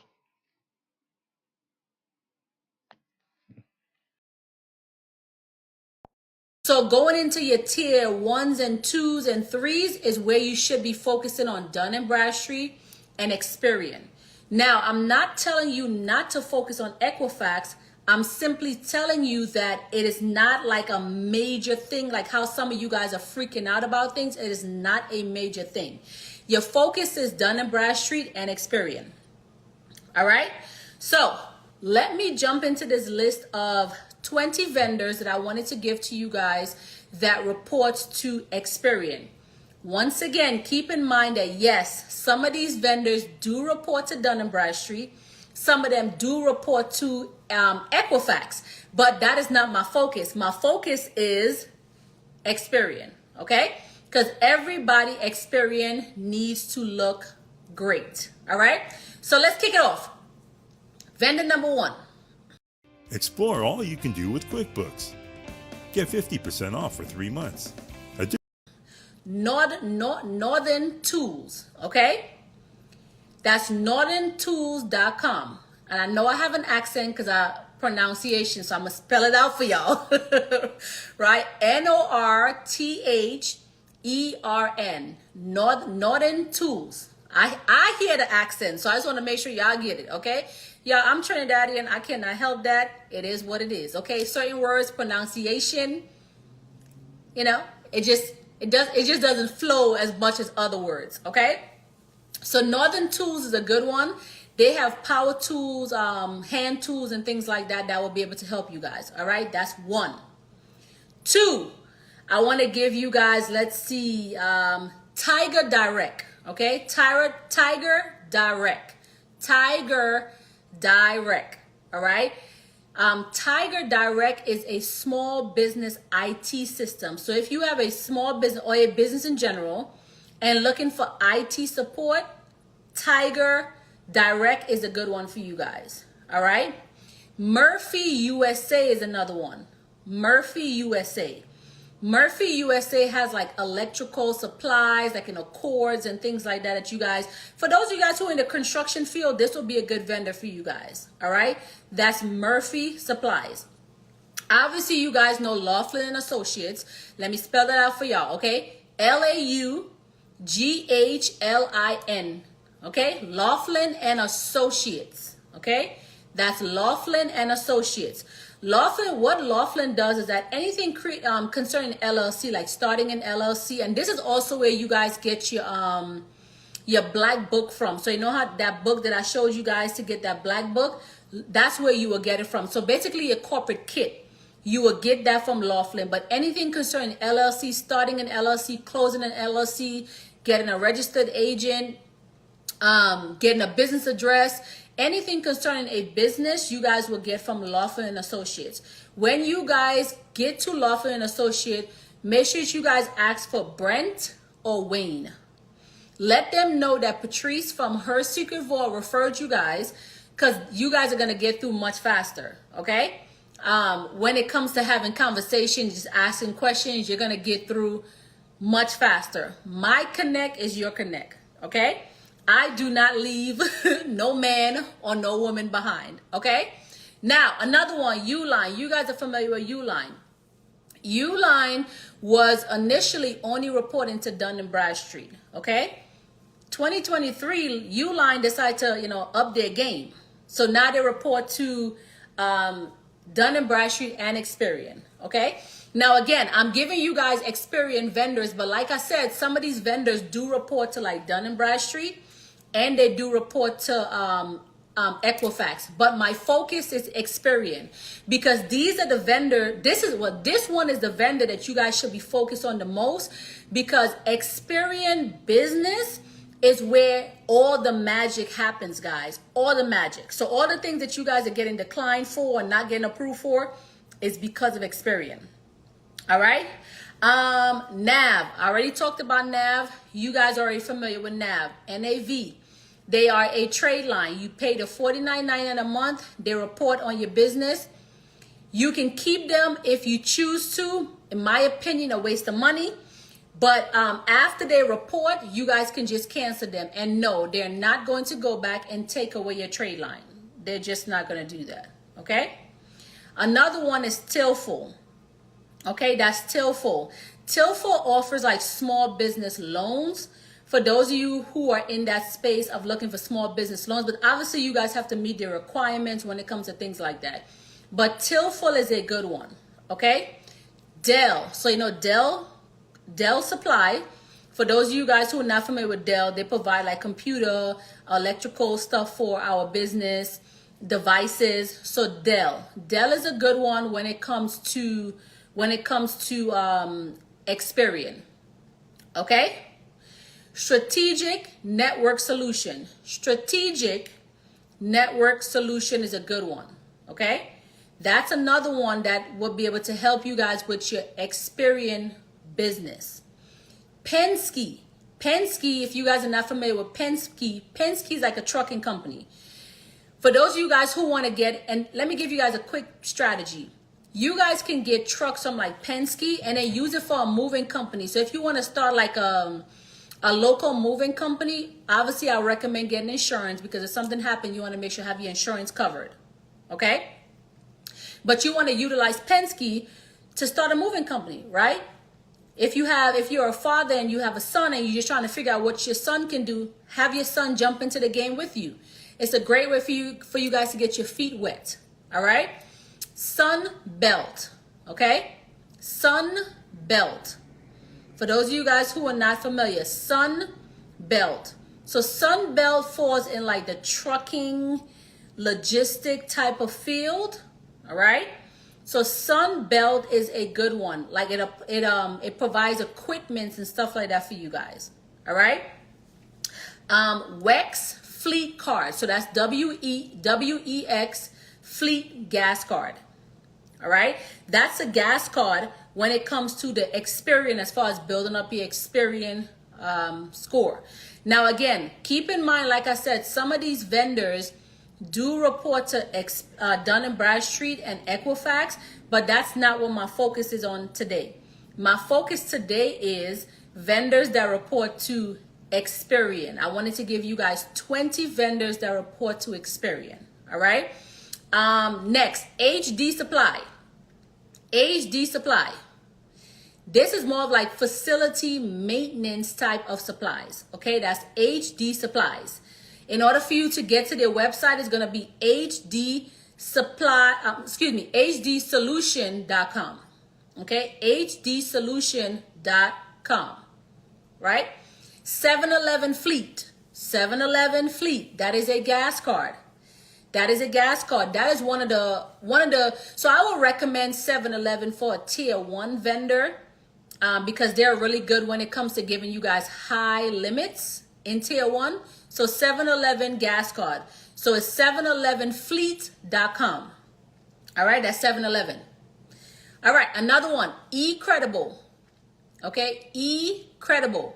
That's E and then credible. Let me explain to you guys really quick how eCredible works. For those of you guys who are not familiar. eCredible acts as two things. It acts as a trade line. So they recently switched up their prices again, because before they had you paying $49.99 and then you paying $9.99 a month afterwards. Now they're just doing either $19.99 or $29.99. Okay. The $19.99 account is totally fine when it comes to eCredible to get it to report to all 3 credit bureaus. All right. All 3. Now, eCredible, the way that eCredible works, if you are a business owner, there are certain things as a business owner that's going to be under your name. I am a business owner, okay? I live in a penthouse, okay? I have just about everything in my business name except for certain things. There were certain companies that I needed to sign up with, but they do not work with businesses. It was just personal. I want to say it was my lights. Okay. I want to say it was my lights and maybe my gas bill. I think I can't be for sure, but I'm just telling y'all how eCredible works. All right. Hypothetically, lights and gas. So what you want to do is, as a business owner, eCredible would allow you to upload your personal bills. But again, keep in mind that you guys think it's personal, but as a business owner, you work for the business. So you're allowed to write off certain things. And this is why it's important for you guys who have a tax team, y'all. This is why it's important, right? And I think what I'm going to do after this, I'm going to drop my tax team's information, because you guys need this. And EA is what we need, y'all. And EA is what we need. All right. Y'all, if y'all have not yet, share this out to your friends, your family, your sister, your brother, because this live is powerful tonight. This is my last live before 2024. So I want to make sure that you guys get this gem. It is not going to be saved on Instagram, but I might put it up on YouTube. Okay? All right, let's keep going. So hopefully you guys are taking notes, pen, paper, so on and so forth. All right? All right, let's keep going. So back to eCredible. So what you can do is, if you have certain vendors not, all right, let me back up a little bit, because somebody actually sent me a message today and they said, I have eCredible, but can you tell me why? I think it was like Nav. Put it on the card. Put it in the bag. These 3 bags used to be 6. Seems like the only thing going up these days is your... It was 3 other vendors, and they wanted to know why the 3 vendors wasn't reporting through eCredible. That does not make any sense. A vendor like Nav, you do not need to download the statement and put it in Nav. They're already reporting. You just pay your $49.99 a month and they will report. All right. A vendor like even eCredible. eCredible is a vendor. If you pay $19.99 a month with them, they report. So stop trying to upload things inside of eCredible that's already reporting. You're kind of double paying for things, and it doesn't make any sense. So if you have personal bills that's in your personal name, okay? If you have, let me rephrase that. Hope y'all caught that. If you have bills that's in your personal name, remember, you are a part of the business. So you can upload those bills, especially if it's bills that don't report, okay? Like in Vegas, we have NV Energy. They do not report on the business side. So what can I do? I can upload NV Energy inside of my eCredible, and now it reports as another trade line, right? Because I am a part of the business. I am the manager, I am the president, whatever. So I'm just throwing out title as however you guys want to title yourself, okay? I am the manager of the business. I can be the president, I can be the CEO, whatever you guys decide to label yourself. You're still connected to the business, so you should be benefiting off of the business. All right? So if you have bills in the business owner's name, that's not reporting. Let's do bills that's not reporting, because if you have bills that's reporting already, y'all, we got to make it make sense. Why would you try to upload bills that's already reporting? Only things that's not reporting. Some of you guys have cell phone bills that's not reporting. Now, most of the cell phone bill companies do report. They do take a little bit longer. But for those of you guys who have cell phones in your personal name, but you are the business, y'all, I hope y'all catching what I'm putting down for y'all in 2024, okay? I hope y'all catching what I'm putting down for y'all in 2024. Y'all see all my quotations, okay? So, if you have bills in the business owner's name, you can, and they're not reporting, let's be clear, and they're not reporting, you can put those bills inside of eCredible and let it be a trade line. Now, here's another thing about eCredible, y'all. Keep in mind that eCredible, when it comes to certain type of bills, they don't report to all three credit bureaus. Their trade line that you guys pay $19.99 for reports to all three. Okay? But certain bills that you're going to upload with eCredible, it's going to tell you this bill only reports to Experian and Equifax. Okay? Or it's going to say this bill is only going to report to Dun& Bradstreet. Oh, I see y'all pen and papers in the chat. Absolutely. All game. Free game. All 2024. Okay? Y'all catch what I'm putting down, y'all. People are not giving us the game. Take notes, y'all. Take notes. The information is out there. All right? I am the information. So when I say the information is out there, I am the information. It is me who I'm talking about. Okay? Now, y'all, keep in mind that I cannot read questions at the same time of reading these things. So hold your questions until I'm finished and I got you. All right? So eCredible, I hope y'all caught that. Caught what I'm putting down. All right? If you have bills in the business name, so for instance, some of you guys have loans that do not report. They don't report to any business bureaus. Upload those loans inside of eCredible. Now you have an additional trade line. Y'all, make it make sense. 2024, we're going to make all of this make sense. Okay? We're going to make all of this make sense, and I got y'all. Okay? So eCredible, that's a powerful tool. If you guys do not understand how eCredible works, I hope you guys understand it now. All right? Now, y'all, let's keep going. Again, vendors that reports to Experian. Yes, some of these vendors are going to be reporting to Dun & Bradstreet. Yes, some of them reports to Equifax, but my focus is Experian. Okay? Home Depot. Okay? Home Depot is a good one. Now, here's the thing about Home Depot, guys. Home Depot, yes, you can see their information, apply for their information, online. But Home Depot have been doing these paper applications that's actually been getting you guys faster approval. So if you guys are not in my free business credit community, which is Bosses Build Business Credit on Facebook, make sure you guys go join that community. And I'm going to leave a link in the comment for you guys to go join that community. If you guys are following me on Instagram, the link is in my bio. Okay? The link is in my bio for my free community. If you guys are on YouTube, I'm going to drop a link down below for you guys to click on that group and get access to that group. I'm actually going to drop the application inside of there so you guys can fill out that information and send it back to them. We have been getting approved for Home Depot faster by going that route versus trying to do it online where they're giving us like these little credits of like no. Big bucks in 2024.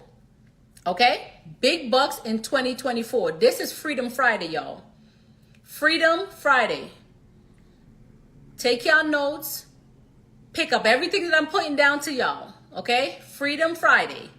So Home Depot is another one. So I will be dropping that link, that application for you guys inside of my free business credit community on Facebook. All right? Maverick Fleet Card. Okay? Maverick Fleet Card. You can go to Wise, WISE, okay? Maverick.com/fleet to complete their business application. Okay? That's to complete their business application. All right? Another one, BP gas card.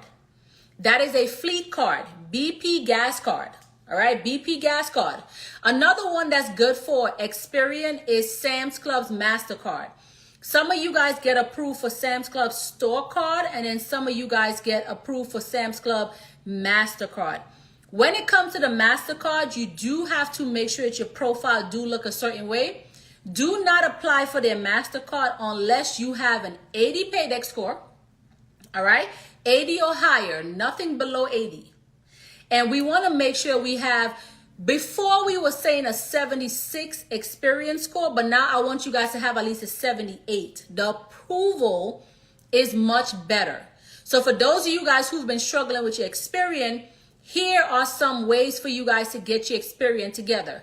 Now, with these vendors, keep in mind that if you guys have defaulted on specific vendors, all right, and your Experian score drop, all you have to do is offset that debt by adding more trade lines that reports to Experian. Hope y'all caught that gem, all right?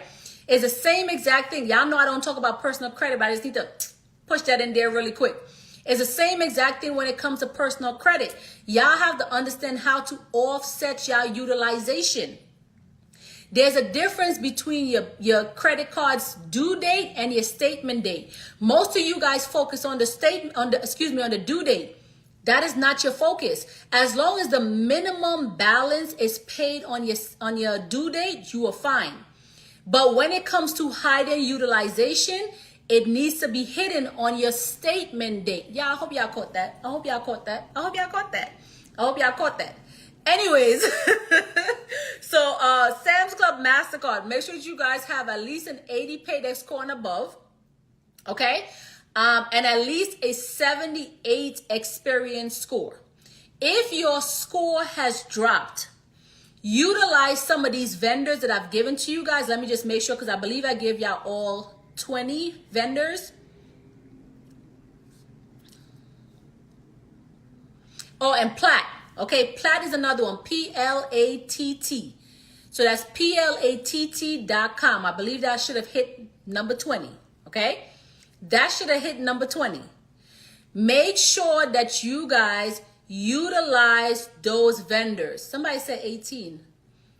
That wasn't, let me see. 1, 2, 3, 4, 5, 6, 7, 8, 9, 10, 11, 12, 13, 14, 15, 16, 17, 18, 19, 20. That was 21 vendors. So you must not have been, look, I thought I was giving y'all 20. I gave y'all 21.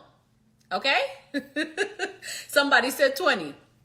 It's 20. All right. Amazing.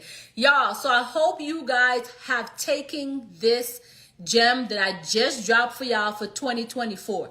It should be no reason why we are not successful as entrepreneurs. Our number one thing is stop freaking out about this BOI that people are telling us about. Have your tax team file what it needs to file, okay? NAV is no longer reporting, NAV is no longer showing your paydex score, okay? It's not showing your paydex score in NAV, but you can see your paydex score on Dun & Bradstreet, all right? And then when it comes to vendors, if you have a score that dropped, okay, if you have a score that dropped, utilize some of these vendors from the 20 list of vendors that I just gave you guys for 2024 to be able to offset your debt to get your business experience score back up. All right, y'all, I appreciate y'all. I thank y'all so much. As a reminder, bosses build business credit. This is throwaway game, Yeah, yeah, honestly. yeah, Like yeah. you could run this play.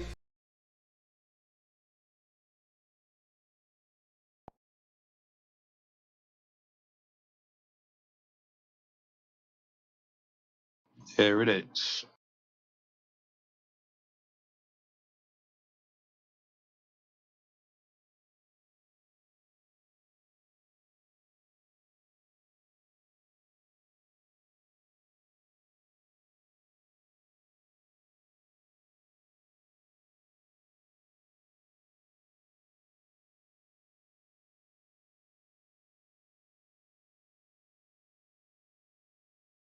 Yeah, that's a lot to unpack right there. But I mean, that's a lot of the shit Chico pretty much been preaching. A lot of the same shit.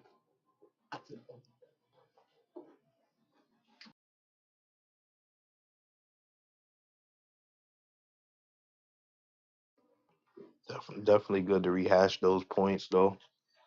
There was some of that shit I forgot.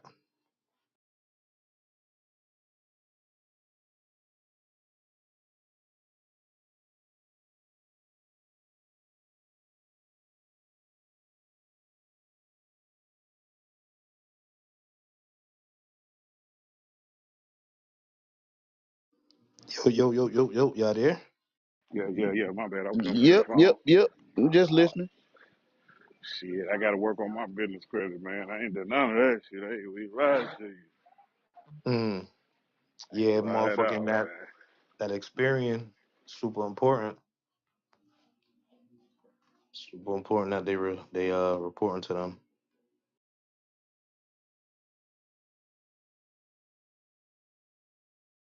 That could be a major goal for me, man. Get my business right in 2024. Excuse me. My fault. How you doing?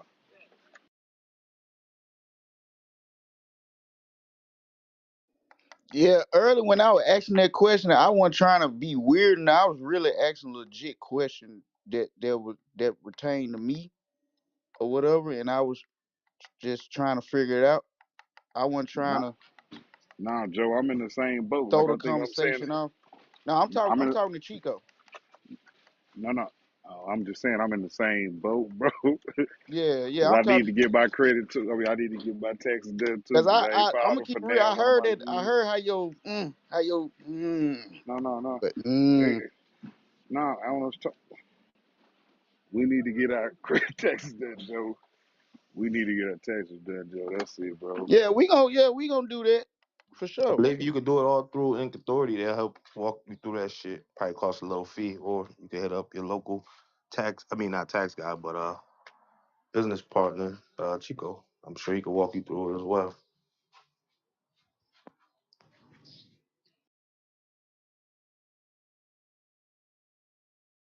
Yes, we got to get that business done, taken care of, though. Yes, sir. Mm-hmm. I gotta do mine. I'm gonna do mine this month.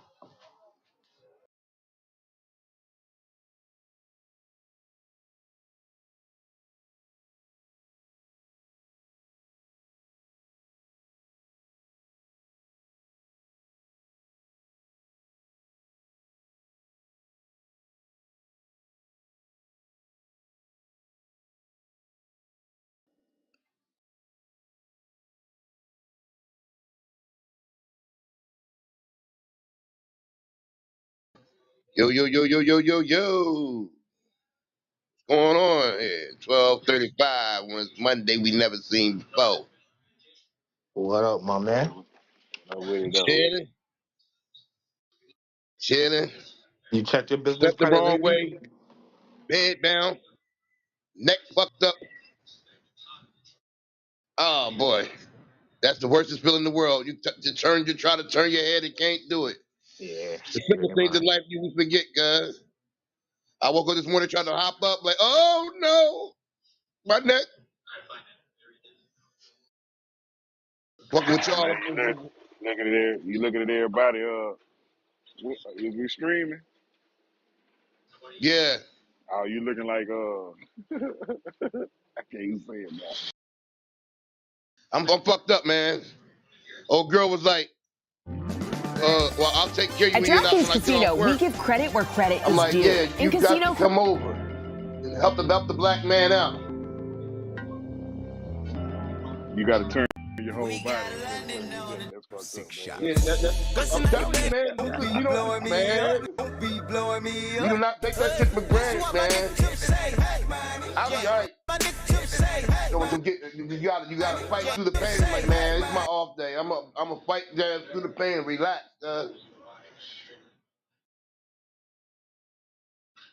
What's up with the money? You know, they got the M&M. Money Marketing Monday. There it is. They ain't want to steal the sauce. We cruising through the streets. Saw the room. Money Marketing Monday.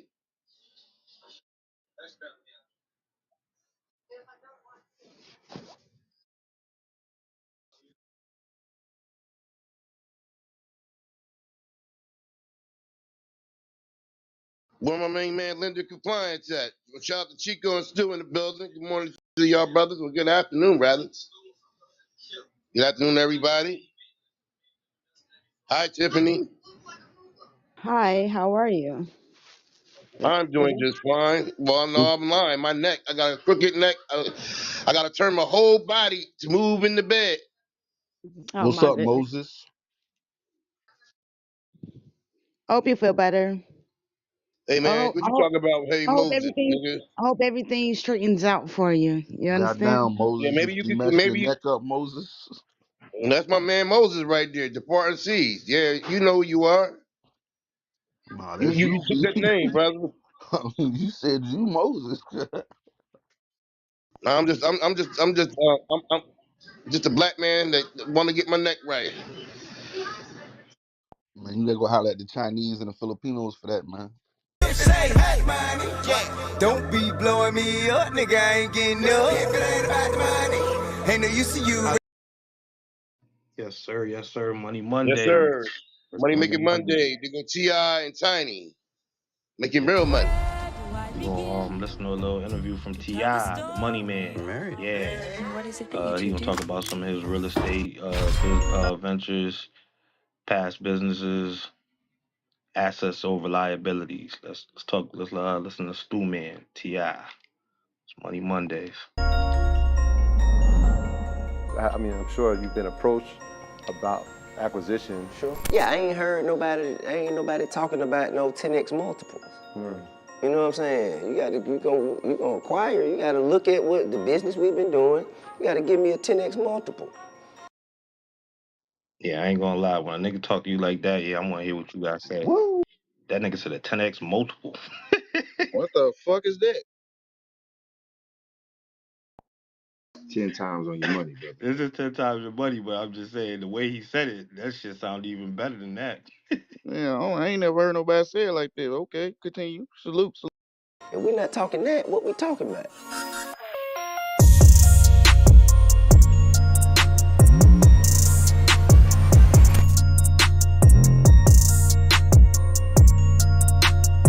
The trap music community has embraced this in such a way that we couldn't do anything but be thankful. Well, where did the origin come from? Because I know at first it was to promote the Dime Trap album, but then it's turned into obviously a tourist attraction and something that we have to come see, especially in hip hop culture.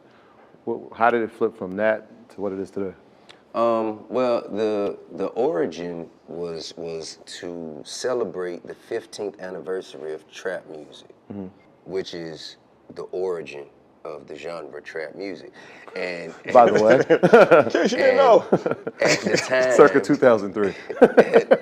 like at the time, you know what I'm saying, there was just a lot of back and forth and a lot of speculation circulating about who actually did what as it pertains to the genre. And so I felt it was a teachable moment. You know what I'm saying? Perfect time to learn and enlighten. So we're in a group meeting and just spitballing ideas of how to celebrate the 15th anniversary. And, someone just said, let's do a museum. And of course, everybody's like, man, how we gonna do a museum? Come on, man, you know what I mean? But, and simultaneously, I was acquiring commercial property in this area. In this area because it was also close to the Super Bowl. We knew the Super Bowl would come. So we were just buying as much commercial property, as many commercial buildings, hoping that when the Super Bowl comes, you'll rent it out to ESPN or NFL Network or, a big conglomerate and make most of your money back during that time. So that was my intention. So with those two things in mind, that's how the stars and the moon aligned. To as soon as it was suggested to do a museum, and immediately I challenged myself, like, how would that work? I also had buildings that I didn't have purposes for. So I come to this building, I'm walking around, I'm looking, like, I guess, you know what I'm saying? We did the work, rolled up our sleeves, and we just began to write it down, flesh it out. Everybody began to just collaborate. And before you knew it, we were opening. Only with plans to stay open for a few months, just to celebrate the 15th anniversary. Never intended for it to be a continuous installation. But the line been wrapped around the corner every day ever since. Every day the doors open, the line around the corner. Rain, sleet, snow, don't matter. So I feel like now, if I closed it, they'll burn my building down. Can't have that. Can't have that. So this actually turned into a viable business. What is the plans going forward? I know you have the escape room. Yes. Talk about that. Escape the Trap. Escape the Trap is a trap-themed escape room. Are you familiar with escape rooms? I've heard of it, yeah. I've never been to one, but I know I've heard of it. It's like a teamwork, camaraderie building. You gotta try to get out. Exhibit, yeah. Everybody gotta put their heads together, think of, different answers to clues and riddles. Oh, I have been to one before. Yeah, the best thinkers, the best collaborators are able to make it out within that period of time. But the scenario we created is, as soon as you go in, there's a character that greets you, and then all of a sudden that character runs out and the door closes. So when the door closes, I come up on the screen and I say, hey, so, well, I don't want to ruin it for you. It's an experience. Yeah, it's an experience. I don't want to ruin it for you. We also have another Escape the Trap in Nashville. Nashville. Yeah. I found out that Nashville has more escape rooms than anywhere else in the world. Yes, you knew that. Yeah. Yeah, so when you were looking for a place to venture out outside of Atlanta, were you looking for those type of analytics? Who would have the most, like what type of things are you looking at to say, all right, Nashville's the place? I will be perfectly honest with you. I had absolutely nothing to do with the Nashville selection. My partner, Doug Peterson, and the team, they sought out Nashville. They've been going back and forth up there. And he's been telling me, that it was prime for the escape room. And we did the escape room first just to see if it would, if the success of the escape room would justify another trap music museum in that, in that region. Yeah. One of the things you said, and I don't want to gloss over it, we were buying up real estate. Like buying up commercial real estate. Yeah. So, I mean, that's not typical, that's not average. So it should be. It should be, but it's not, right? So who got you interested in real estate? Or is that something that you, over time, said, you know what, this is where I need to invest my money? Was that something that you grew into? Well, my uncle basically, he forced me into it, kind of. You know what I mean? When I got my first piece of money, he was just getting out of prison. And, he asked me for 20 grand. And of course I gave it to him. And,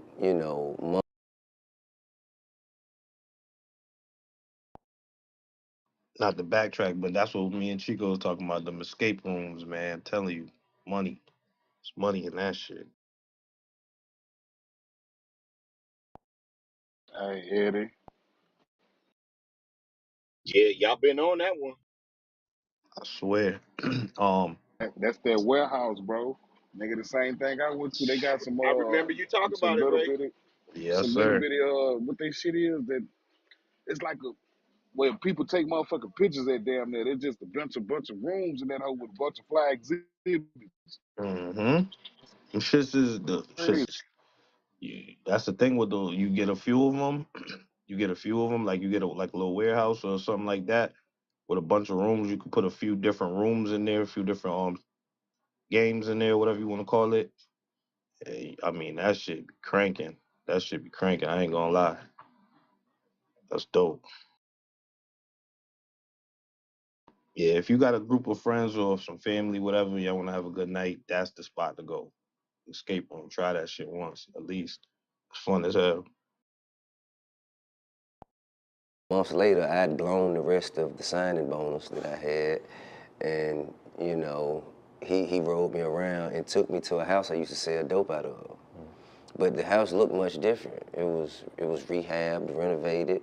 A family was in it. I was like, damn, well, you know, that's dope. And he was like, that's what we did. That's what we did with the 20 grand you gave me.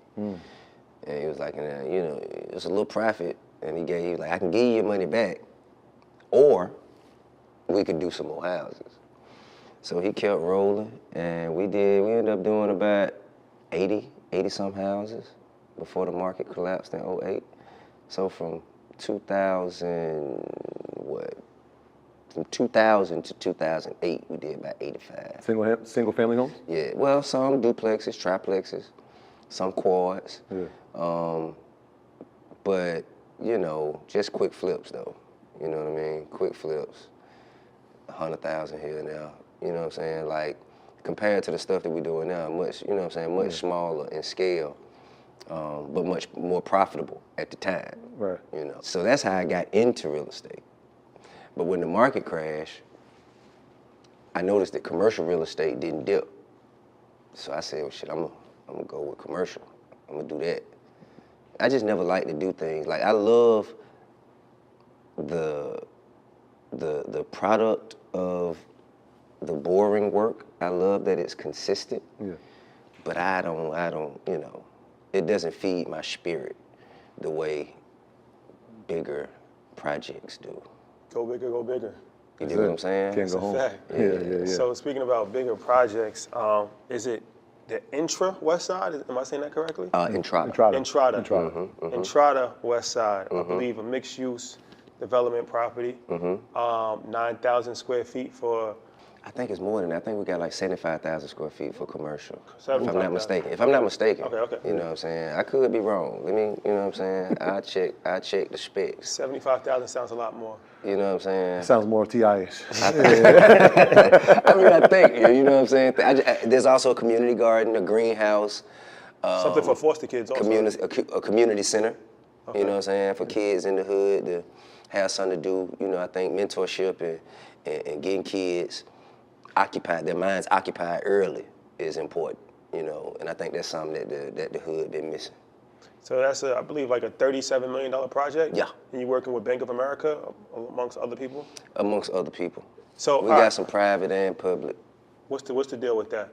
What you mean? Like with the project, like what's the details? Like what's the? I mean, to be honest with you, bro, I was approached. The housing authority approached me while, again, I was acquiring a lot of commercial property. And I tell you one thing that kind of spearheaded this into existence is when Mayor Keisha Lance Bottoms became the mayor, she invited myself, Killer Mike, to sit on the transition team as she transitioned into her tenure. And sitting on that board, it put me right next to other developers, legendary, historical developers, like Noel Khalil, God bless his soul, and, you know, the CEO of Delta, you know what I'm saying? Like, just, you know. Big dogs. I mean, monstrosities. And I learned that a huge initiative for the mayor was affordable housing. I also began to research that 90 some odd % of people who work in Atlanta can't afford to live in Atlanta. And the way that the real estate market was growing, The book is really about fear. it was going to push all the natives or most of the natives out. And that, you know, gave me an interesting idea, you know, to, because I was going to make it a club. I ain't going to lie to you. I was going to make it a club, event center, like a Dave and Buster's type, because that's also something that we need. Yeah, that's true. In That's that true. community. That's a good idea. But learning the interests of the mayor's the interests and the initiatives of the mayor, and learning the best use of that particular lot of land, it lended itself to the idea of doing a larger, more useful, beneficial project. And that's how, you know, we began to speak with the Housing Authority. The Vincino Group stepped in. But it has been a vision of ours. Like, we've been conceptualizing and curating it since, like 16, like 15, 2015. Where's it gonna be? It's on Bankhead.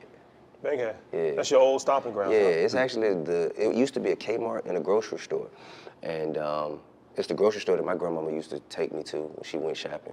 The Kmart that I used to buy my Nintendo cartridges and He-Man and bike parts out of. He-Man. You know what I mean?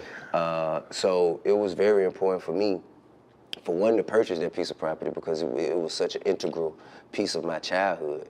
But to repurpose it for something that could be so useful to the community was also very important.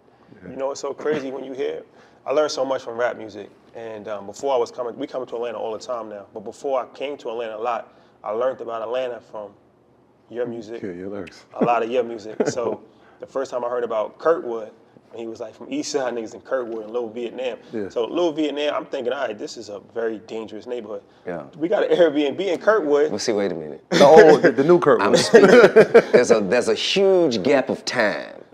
You know what I mean? Little Vietnam was East Lake Meadows, man, and that was the most treacherous. East Lake Meadows and Techwood was the most treacherous projects in the city. Techwood actually was the very, very, very first project in America. This is where they actually seen if this shit could work in Techwood. But East Lake Meadows was one of the most treacherous places for anybody to be. You know what I mean? Even for policemen. Policemen wouldn't even go. But there was a golf course. Yeah, saw that. Right by. Yeah, And it was just like, you know, I guess the rich people who wanted to go golfing said, hey man, y'all need to shut this shit down. Come on. Not while I'm golfing. But they also at a point in time benefited from the cheap crack they could buy, because some people would like to golf and smoke crack after or before. And, you know, that's probably not spoken about enough. But you know what I'm saying, the higher ups, they want to act like, you know, they don't want to be a part of the hood, but they reap the benefits when it's convenient. They participate. Yeah. So the neighborhood changed. Neighborhood changed drastically. Yeah. It's flipped. I mean, you know, my lawyer bought a house in Kirkwood, and you know, he's a pretty frugal guy, very smart, brilliant man. But he bought a house in Kirkwood, I think maybe 10, 12 years ago, man, for far under $1 million, like a quarter. And it's probably worth a couple million now. Hi. So when you were part of the transition team, because I'm gonna give you credit, the first time I heard the word opportunity zone, I was watching you talk about it and learning about the Beltline. Is that when you were introduced to the idea, or what was happening? Or had you known prior, because you were in the game for a little bit? In the idea of something that we can invest in, and as far as gentrification. You talking about opportunity zones? Opportunity zones, yeah. Opportunity zones was actually Nipsey. Nipsey and Dave Gross. That's who helped me to opportunity zones. Nip came and asked me to come with him and Dave to go speak to Congress. Charlemagne? Yeah, Charlemagne too. Yep. Oh, Nip was supposed to be there? Yeah. I remember it was you, Charlemagne, Dave Gross. Right. But I didn't know, obviously Nip had passed away, but originally Nip was planning on going? Yes, that was Nip's trip. Nip and Dave, you know, it's kind of like, yo, let's get like-minded individuals. That whole concept, that whole idea came from Nip.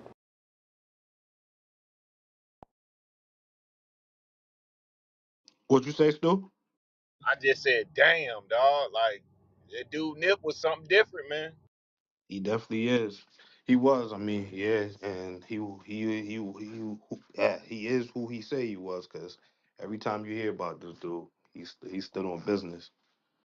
Hey, remember I told you they was building a relationship? Remember about we had that conversation? Him and Tip was building Yeah. a relationship. So Yep. now Yep. now you see what they was on. You know what I'm saying? Like that was dangerous, dog. Them two niggas with Killer Mike and the rest of, come on, man. That shit would have been dangerous, dog. Absolutely.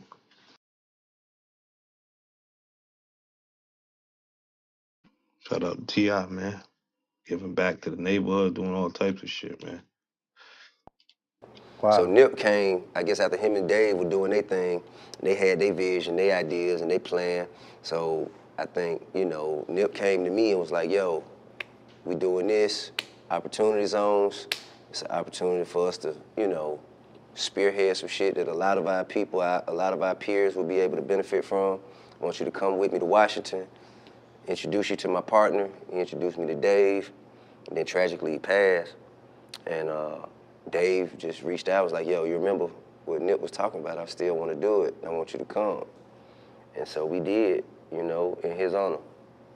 That's dope. That's dope. I Yeah. didn't know. I didn't Yeah, know I didn't know that. Yeah. Yeah. We had did an episode about it, and when I was doing the research, I came to you. I'm like, oh, this is the first person I'm hearing talking about it. So that's Nip put me on game. Yeah. Like, I can't cap. Like, he actually, he made me do the research. You know what I mean? And so that's when you got introduced to the Beltline. Well, no, the Beltline I actually knew about. All right, The okay. Beltline and Opportunity Zones, those are two different things. Right, okay. The Beltline is I think the Beltline was introduced by Kasim Reed, if I'm not mistaken, when he was former mayor. Yeah, when he was mayor. Kasim, and Kasim, one thing Kasim did was keep the money flowing in the city. I can't cap on that. He kept, I just can't, bro. He brought billions of dollars here, you know what I'm saying? From the Super Bowl, I believe he did the Super Bowl, All-Star Super Bowl, all kinds of conventions. The deal to build the Mercedes-Benz Dome, which, whether you recognize it or realize it or not, they spent $2 billion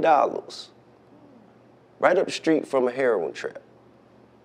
So that money had to spread out. You know what I'm saying? The reason that this building is so was so sought after, this is such prime real estate, and all the places around here are such prime real estate. It is an extension of the success and the funds that was ingested into the community by the Mercedes-Benz Dome. You know what I mean? Yeah. And the Beltline is just another one of those things that, okay, so I guess it's like a trail. Like a bicycle trail? Yeah, bicycle walk path kind of thing.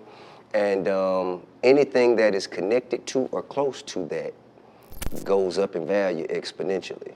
I heard Little Baby, he was on the Breakfast Club a while ago, and he was saying, like, he was talking about the Beltline. He was like, areas in his... Beltline right out here. Okay. It's right outside. Yeah. You can go, you know what I mean? I got, a few properties. So that's why you're buying that. So when you I can't, but I was here before the Beltline. Okay. But you was doing something... I might have known that the Beltline was coming. Might have known. You know what I'm saying? I might have known. So that's when you're saying like I'm buying a commercial real estate, you're buying it along that line. So you Well, see, because the Beltline is citywide. Like it's the Beltline right here. We're on the west side. It's also a Beltline in Kirkwood. It's also a Beltline downtown by Krog Street, Edgewood, Auburn Avenue. You know what I mean? It's a Beltline like just about damn near everywhere in the city. It's a Beltline by Piedmont Park. Like it's Beltlines everywhere. anywhere close to the Beltline.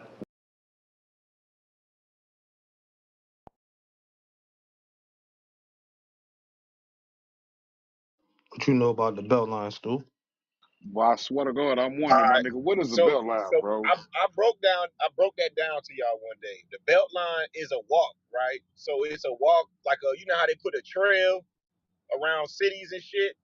Well, this Yeah. was so what they did was made a big ass circle around Atlanta, dog, and they put businesses around the trail, and they call it the belt line.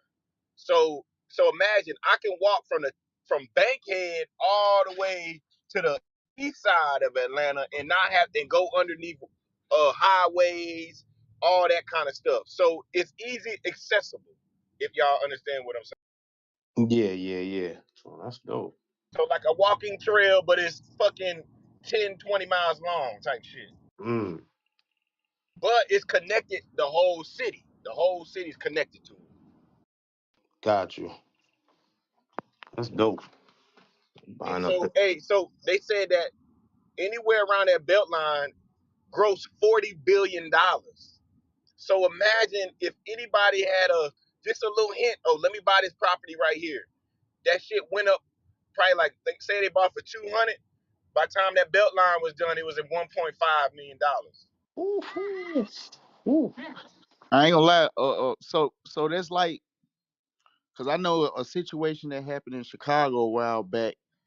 Uh, they was building a area within this neighborhood, and so they needed the people to leave that area for they can be able to build it. They did as well here in Tulsa not too long ago. They just built a big walking park that's from one side of town to the one side of the city to the other. But they it was a lot of people that stayed in them areas and they bought them out, or they if they didn't buy them out, they got little or nothing if they tried to not get paid out.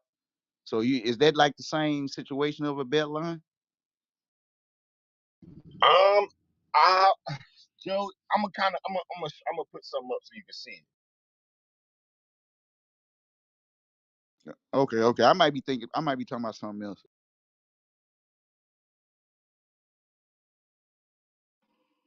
Mm, probably the same thing.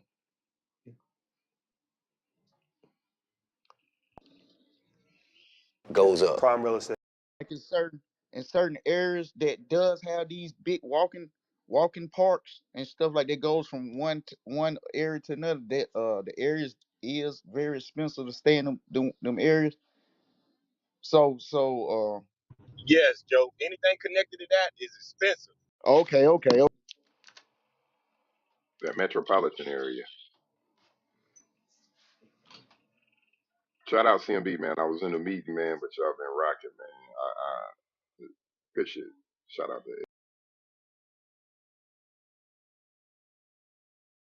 Yes, sir. Keep it rocking. Yeah. So you had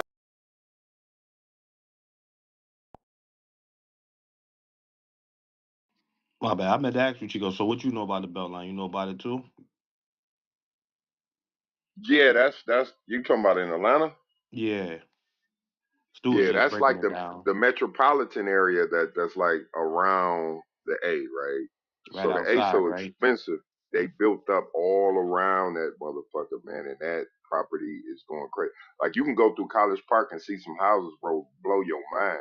When you think of College Park, it used to be hood, not no more. Mm-hmm. All right. Hey Eddie, I got a little paragraph for you. It says Atlanta Beltline is Atlanta's spectacular outdoor space. Promises 22 miles of unused railroad tracks circling the core of the city's in-town neighborhoods. From trails and walkways to open green space and parks, the Atlanta Beltline connects people to neighborhoods, dining, cool places throughout the city. So that kind of break it down a little bit better. Hey, did you say a rail like a light rail, my It nigga? used to be a railroad track back in the Oh, day. okay. I wonder if every little city got something like that. Cause we got something in Raleigh, North Carolina, where I'm from. We got They the probably same do. exact thing.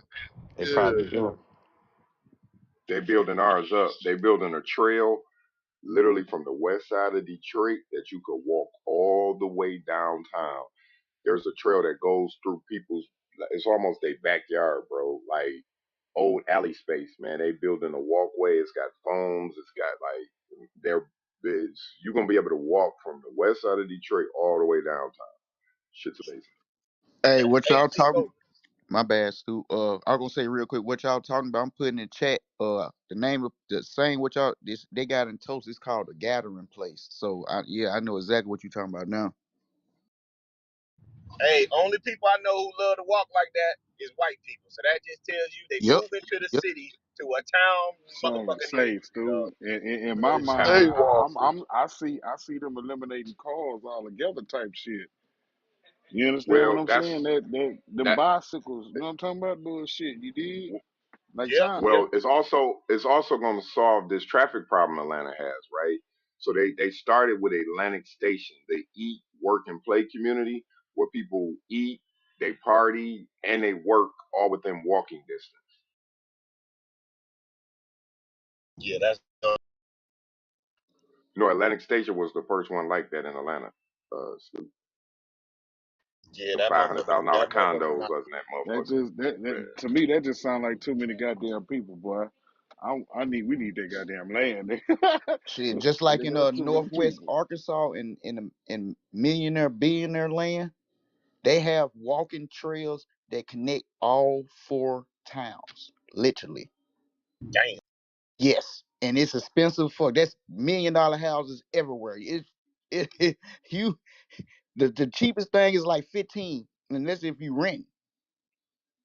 See, Listen, y'all gonna come to my city one day, and I'm gonna take y'all down to what we just built, the Riverwalk. So we have an island is surrounded completely by water. We have what's called Belle Isle. It's surrounded on three sides by water, viewing Canada. Right? You can now walk from downtown Detroit to Belle Isle. It's called the Riverwalk. It was named top 10 riverwalks in the world. This shit making sense. See, I see the game now. If you want to get ahead in this real estate game, you gotta go to like your city hall meetings, right? And when they talk about these developments, There it is. And you already on Hmm. it. You know where to go shopping. You know what I'm saying? You gotta be on top of Well, that Ed, type I, shit. I read something the other day. Every city has a 20-year plan, so you just got to look it up. That's what I'm saying. City. Like before you go to these meetings, you see what's really going on, and you know you get. And then on top of that, you bump into the right people because everybody who want to get a leg up on the game is gonna be there.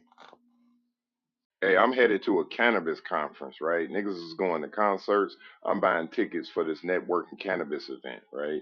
So it's just like just reimagining what you're doing with your time and your money, bro. Networking is important, bro. You got to network and meet people that's like minded and getting shit done, and they got connects, right? And then you work with them people, right? It's just about a mindset change and being a part of the gentrification as opposed to being impacted by it.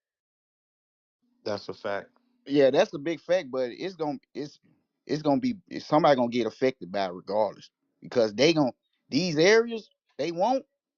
You got land there. Or If they would, but we they can gonna. benefit. We don't Yeah, yeah, have to yeah, be yeah. impacted. We can actually be on the other side of it and be getting. So I'm in a city right now that's being gentrified, bro. And my plan is, for my people that I work with here, is to buy at least one property every quarter this year. So I'm looking to acquire 4 properties this month. The first property I'm going to acquire is my father's house. That's the first project I'm gonna work on, right? And I plan on acquiring at least one house every quarter so that I can take advantage of what they're doing. They just built an entire battery plant slap dead in the middle of the hood. There's at least 100 properties available over there under 50,000, which is gonna be over 150,000 in the coming next few 5 years, right? So we have an opportunity right now to change my last name, and I'm in legacy mode, right? So I acquire 4 properties a year in 5 years. That's 20 properties that has tripled in value, and my net worth is going to be different. Well, my business is net worth. I'm gonna do some more research about the bet lines because I think it's some way deeper than what we thinking about the belt line. Well, Joe, don't stop there. Stop. Go to the opportunity zone. That's where you need to dig in, because that's where they all are around. The belt lines are all in opportunity zone. Oh, okay, I heard him They're talking about that. all in the inner city, Joe.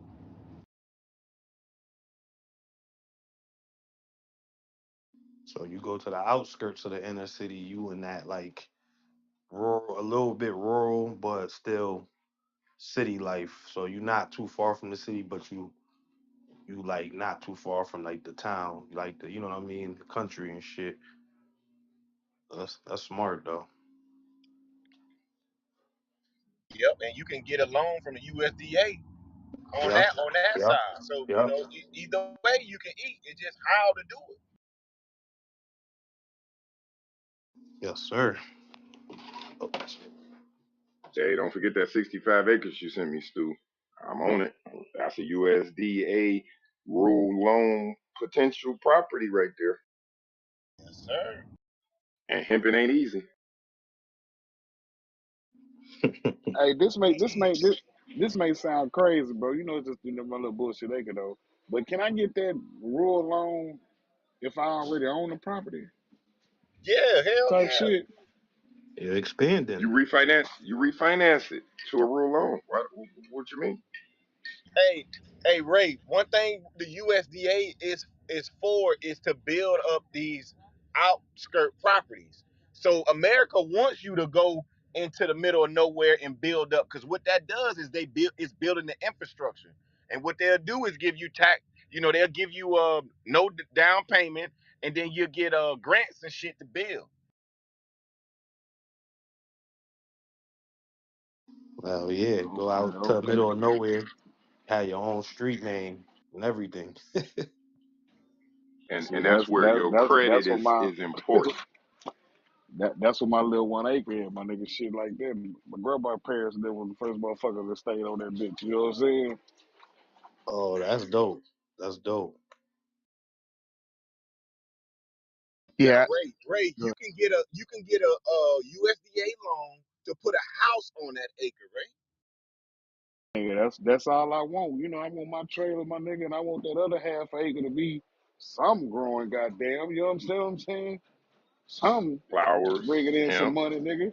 Something. vegetables, What's that shit? and The remember, micro grows or something bringing in some money. right, the You dig? microgreens. Listen, a Green, my thousand fault. dollars in agriculture sales means you're a farm when you file your Schedule F. And those here in the CMB are going to make sure that we provide the documentation to say you sold us $1,000 worth for whatever you grew, right? To ensure that we on paper can appear as a farm, and in 3 years we can go after that big boy farm loan. You know what I'm talking about?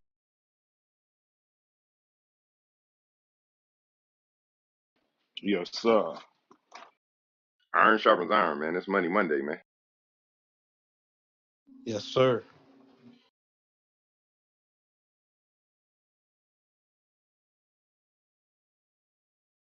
I had a Yeah. philosophy just Salute to you buying on that houses on. video. My bad, Joe. What you said? No. I just saying salute to the video. Oh, yes, sir. Hell yeah, T.I. cooking. Let's see what else he's saying. You got a lot to say. It's kind of long. Corners of the streets. Yeah. Talk about that. I mean, I just like the houses on the corner because they're the most. Sought after. Yeah. Those are the most prestigious houses on the block usually, the corner lots, and not just the houses, but the lots. The lot of land is usually the most attractive. So I just always wanted to buy a corner lot and then kind of spread out from there. When Doug and Andre came to TurboTax, we navigated a turbulent housing market by buying a motorhome. That's true. I heard that too. Only thing about the corner lot, sometimes they be having these weird property lines, but Sometimes the taxes are higher too. hmm but they do catch the eye first. That's the house you gonna see first when you pass any street, so you never gonna miss that house.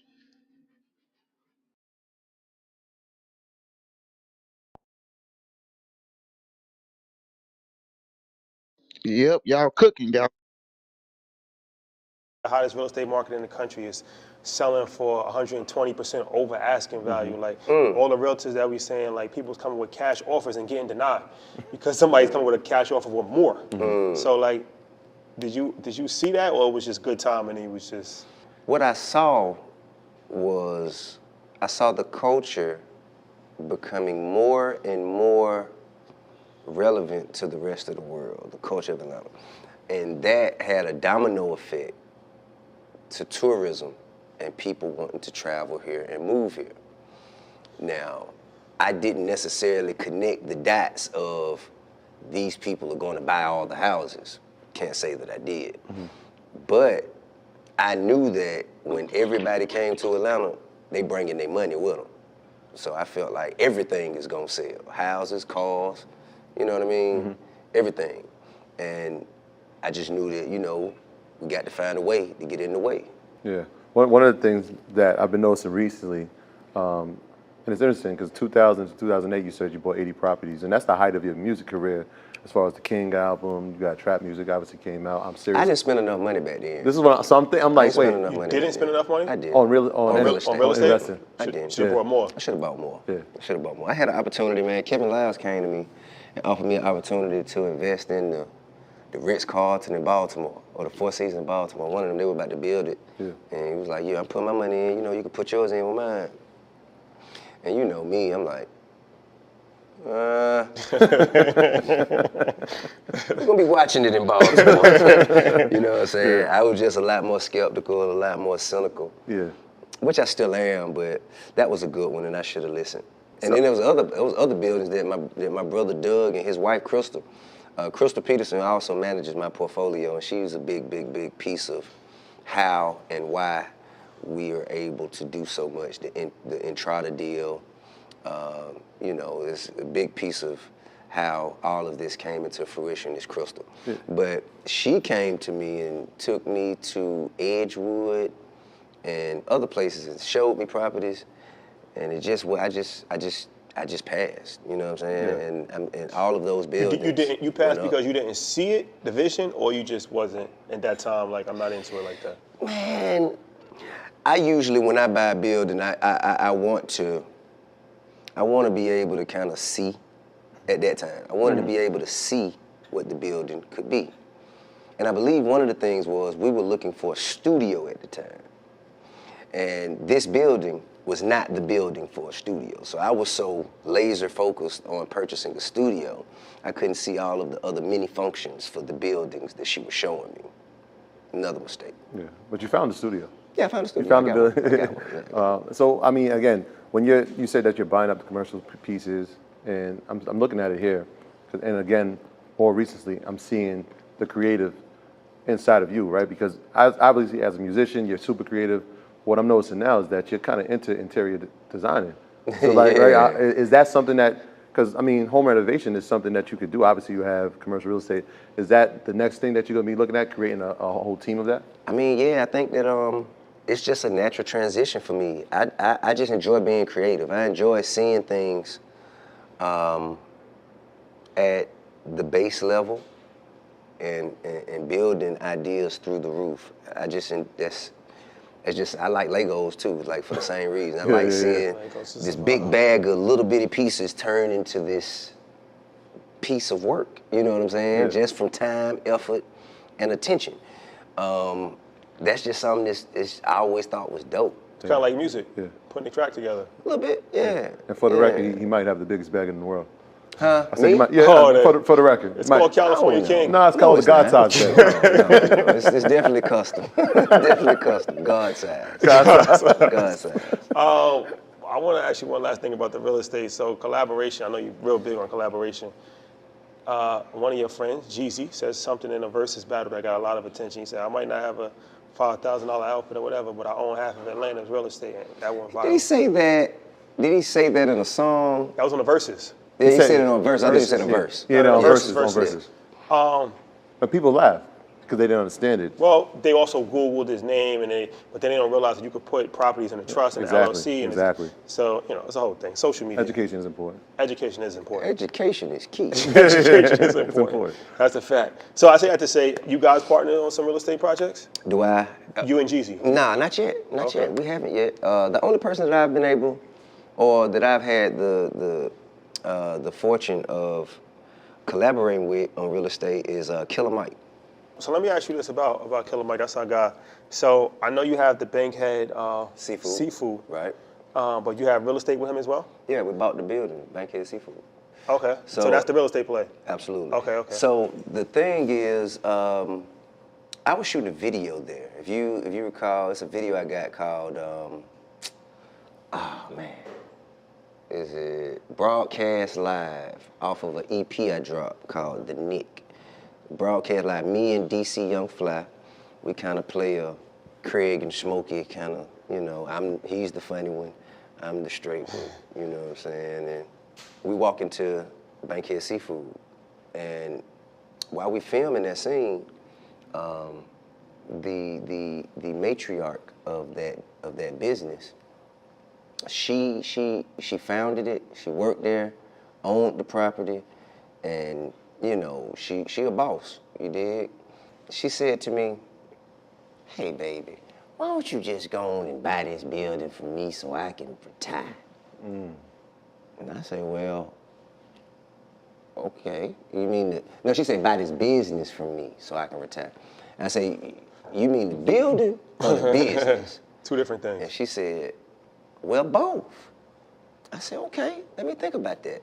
So I sent Crystal to talk to her, and they came up with a number. She's a shrewd negotiator also. I'm talking about, sheesh. And once we agreed on the number, that day, evening, I happened to catch Killer Mike at Magic City. Just happened to. Of all places. Just happened to. The community center. And, you know what I'm saying? That's cheers. You know what I'm saying? So we was in there, and of course, we always just talk about collaborating. And at the time, we were saying, man, we really need to find something to do together to show the next generation that we not just asking them to work together, we leading by example, you know, working together and doing things together that they can see us doing. And I said, you know what? Funny you should mention it. I'm about to buy Bankhead Seafood, and you can get in with me if you want to. And he was like, well, I was just about to buy the new Hellcat. We're married. And what is it that you two do? Software engineers. What do you think happens if we fail? Our marriage? Our mission. But I guess this is more important, so sure. Tough decision. And so we put our bread together and we bought the building. And then we were blessed with the opportunity to sit on the transition team. And then we brought in Noel Khalil, who's no longer with us, but an incredible mentor, an incredible developer, an incredible human being. And we learned a lot from him. We learned a lot, and we were fortunate to be able to have spent the time around him intimately as we were able to in his last years of his life. And he became a partner. And then, you know, we just began putting the pieces together. It's been a long road, long journey. We're about to break ground now very soon. So you're renovating the property? Yeah, we was gonna knock it down and just do a rebuild. Yeah. But I think, you know, to not have to get it rezoned and all that stuff, we gotta keep some walls, like I think 2 walls. But people can still get food, right? It's actual No, food. not at the building. No, I'm saying it's a food truck. We got a food truck. It's a food yeah, truck. Yeah. So that's the first restaurant. Trap Music Cafe is that so? Trap City. Trap City. So I'm thinking to myself, right, because you're doing music, you're doing real estate, the restaurateur business is very difficult. Obviously, you have to build a strong team. What's that process like of you finding the right people to put in place so that you don't have to be hands-on all the time? Because you got a lot going on. I think that's, you know, that's what leadership is about. Recognizing star qualities in other individuals and applying them to a goal that you, a plan that you have, a strategy that, you know what I mean? I think that I'm surrounded by talent in this city. It's a gang of people who I know who have successful businesses, selling selling food at restaurants, selling alcohol, selling hookah, selling experience and experience. And that's what I think people miss out on. Like, of course you go to a restaurant for the food if you're hungry, but you go there for the experience, even if you're not. Come back for the experience. You know what I mean? I like that.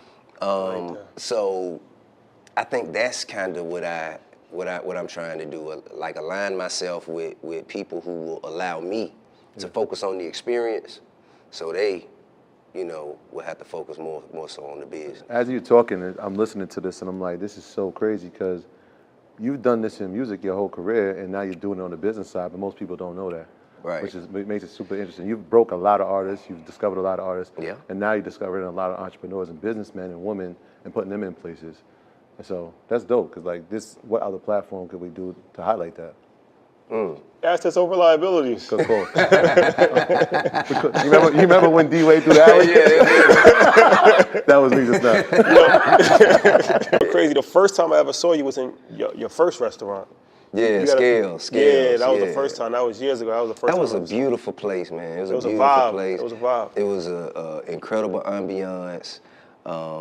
Horrible, and I repeat, horrible partnership. Worst one I've ever had. You know. But life teaches us lessons. What's some of the lessons you learned from that? Trust no nigga. You hear me? Trust no nigga. Especially fast-talking niggas who think they slick. Very important. Pardon my French. Writing that in my I can notes. tell you're still passionate about that one. Yeah. Fast-talking out-of-town niggas. You know what I'm saying? You'll never trust them. Noted. Motherfucker think he got all the sense. He up to something. Yeah. What collaboration, like working with Mike, you said working with talented people, how has that, really propelled you? Because there's only so many hours in a day. It's only so much that you can do. Who clipped them, Stu?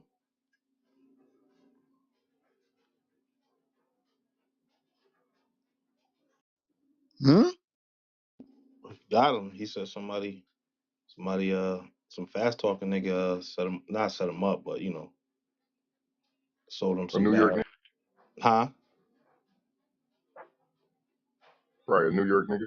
That I swear to God, I was thinking that. I wanted to see if he would say it.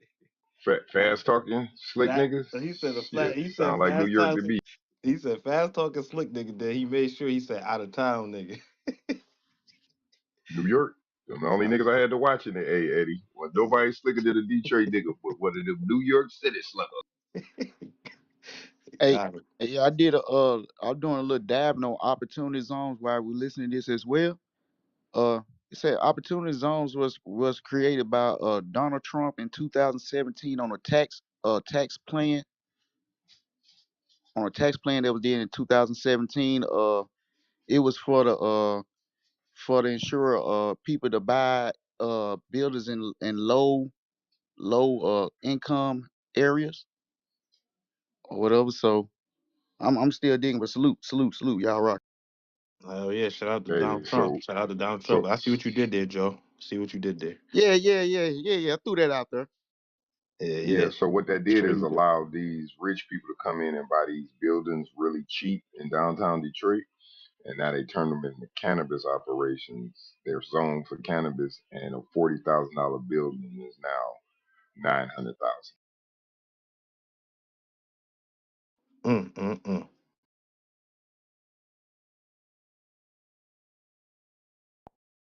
How has that really propelled you to No be tax. as successful as you are now? When it comes to Nature Valley, which camp are you in? Oats and honey.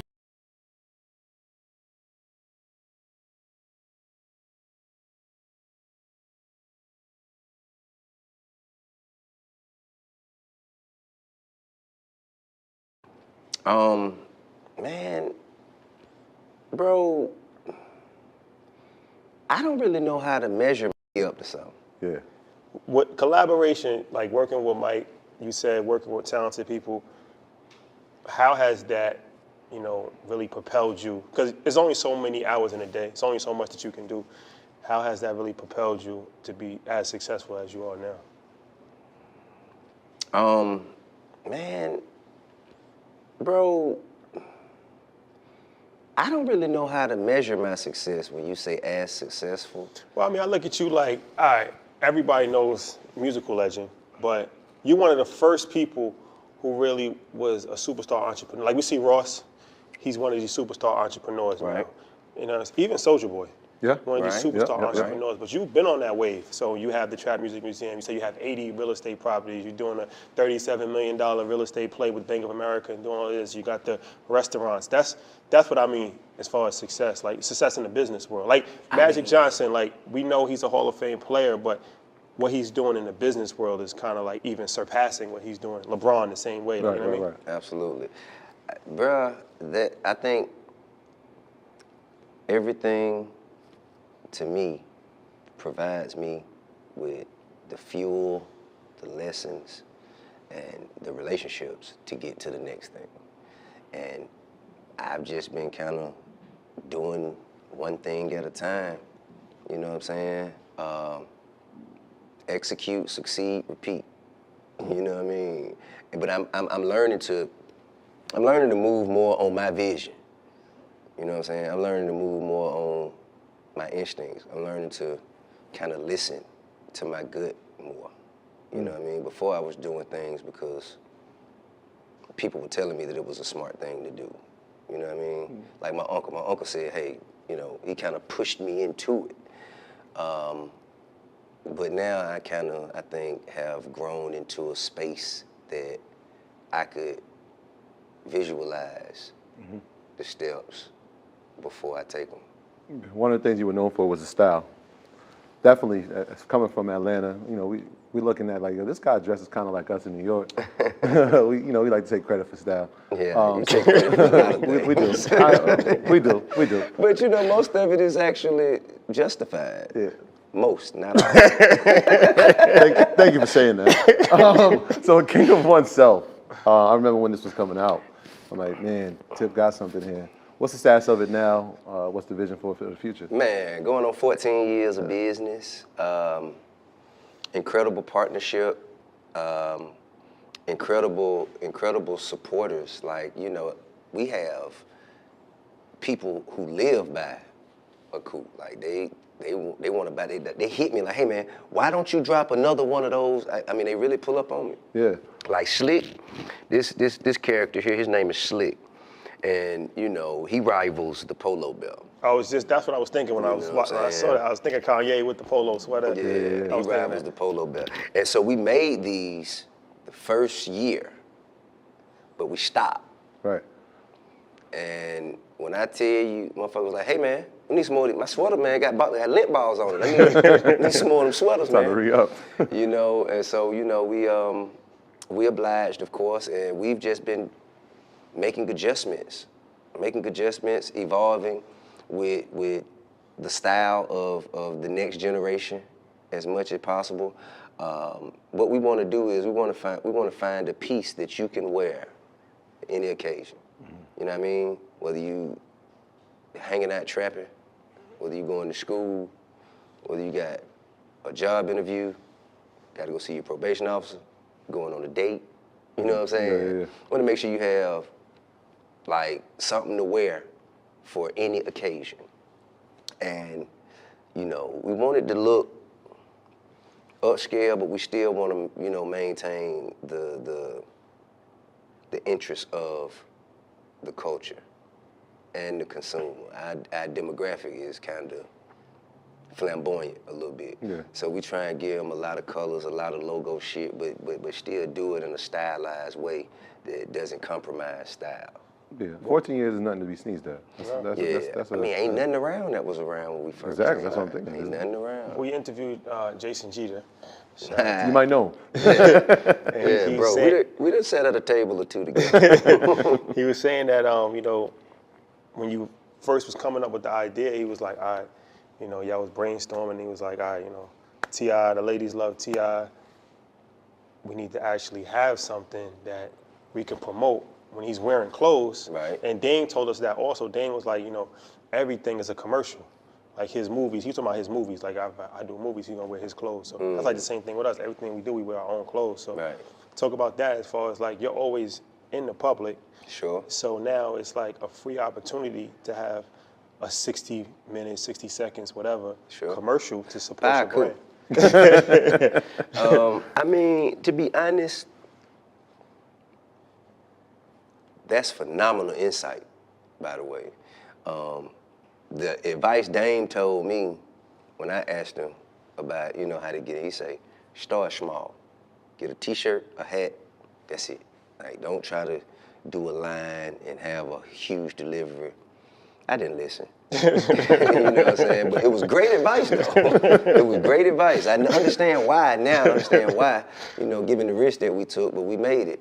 But I think we took a different approach, especially given the time period in which the clothing line dropped.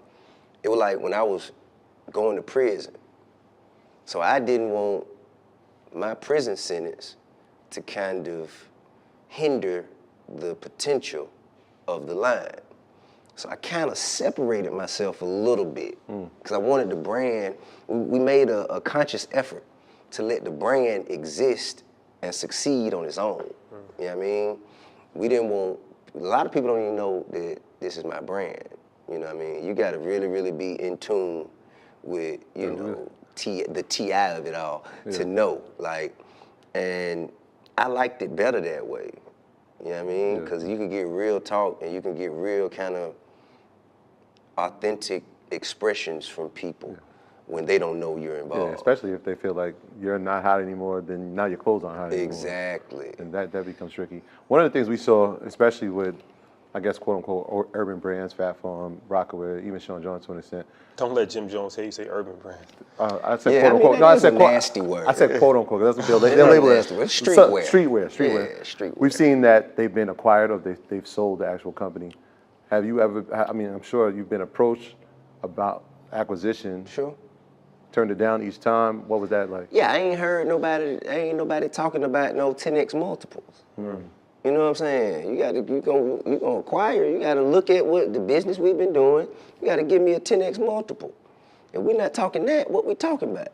Off the rip. I'm not finna go and let you try and give me the last 2-3 years worth of business because I'm gonna do that anyway the next 2-3 years. You're just giving me money that's already coming. I'm not doing that. You know, but if someone came and, you know, was talking sensibly, we would listen and consider. They got the wrong valuation. You know what I'm saying? They got the wrong valuation. I mean, really. 10x, please. But I mean, even more so than the clothes, our operations. Like, you can't really top our operations. A lot of people, they got hot clothes and they got hot designs and whatnot, but they can't make their deliveries on time. And that's huge in this business. If you go and you get a motherfucker the right orders and they expecting that shit to hit, you know, when on the date that it's supposed to get there. And if you don't do that, over time, people they just stop fucking with it. But we've been able to just execute efficiently in the areas of operation, and it's largely due to our partnership with RP55. Feeding a high-quality dog food doesn't have to cost a whole lot. For about $1 a day, you can give your dog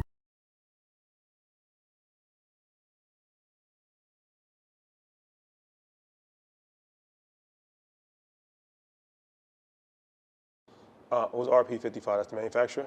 Yeah, well, it's our partner. It's Okay. manufacturing, distribution, you know what I'm saying? Talk about your studio. So I know the studio was something that you... Yeah, Super Sound. Yeah. So what was the idea, vision for that, and what's the model behind that?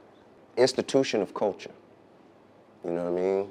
Wanted to buy a place, I wanted to own a studio that young creatives and legacy creatives could coexist and exchange ideas, exchange thoughts and strategies, and be comfortable, you know?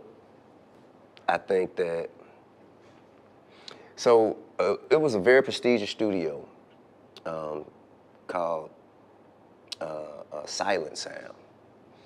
Used to be owned by Darryl Simmons. You know what I'm saying? A lot of Babyface, LA and Babyface shit. A lot of Tony Braxton, a lot of, everybody done recorded there. Usher, The Dream, you know, a lot of people.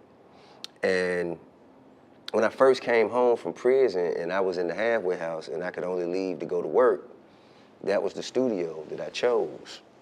I chose that studio because they had enough room on the other side where I could put me a little bedroom in there.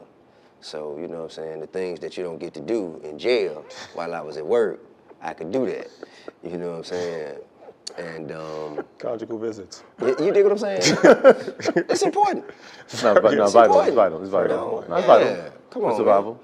You get to losing the thought of who you are without that. It helps your creativity. Exactly. Yeah. Studies have shown that. Jogs the brain, Exactly. if you will. You know what I'm saying? Jolts the system. But yeah, so I always had interest in purchasing it just because of that. And the owner, Mr. TK,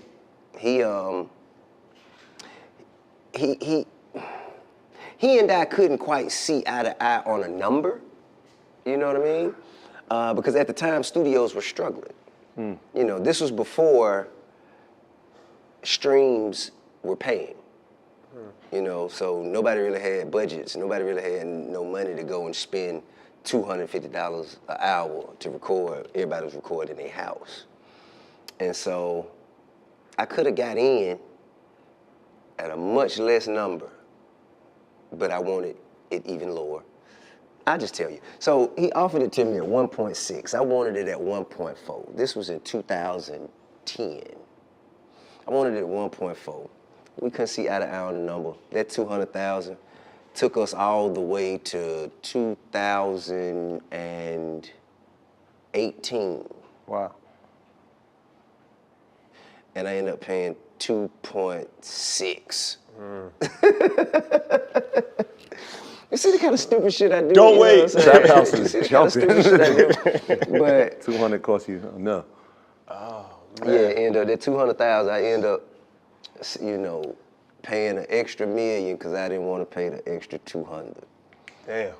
But everything happens for a reason. Everything happens. That's what for you a gotta reason. tell yourself. Absolutely. That's what you gotta tell happens yourself. for a reason. So I think these losses, though, it contributes to who I am as a businessman. You know what I mean? Yeah. Because if you don't take no losses, you ain't really learned no lessons. So let's talk about some of the losses, right? Because shows how many obviously of 'em? property title, assets over liabilities. We talked about real estate. Right. We talked about the clothing.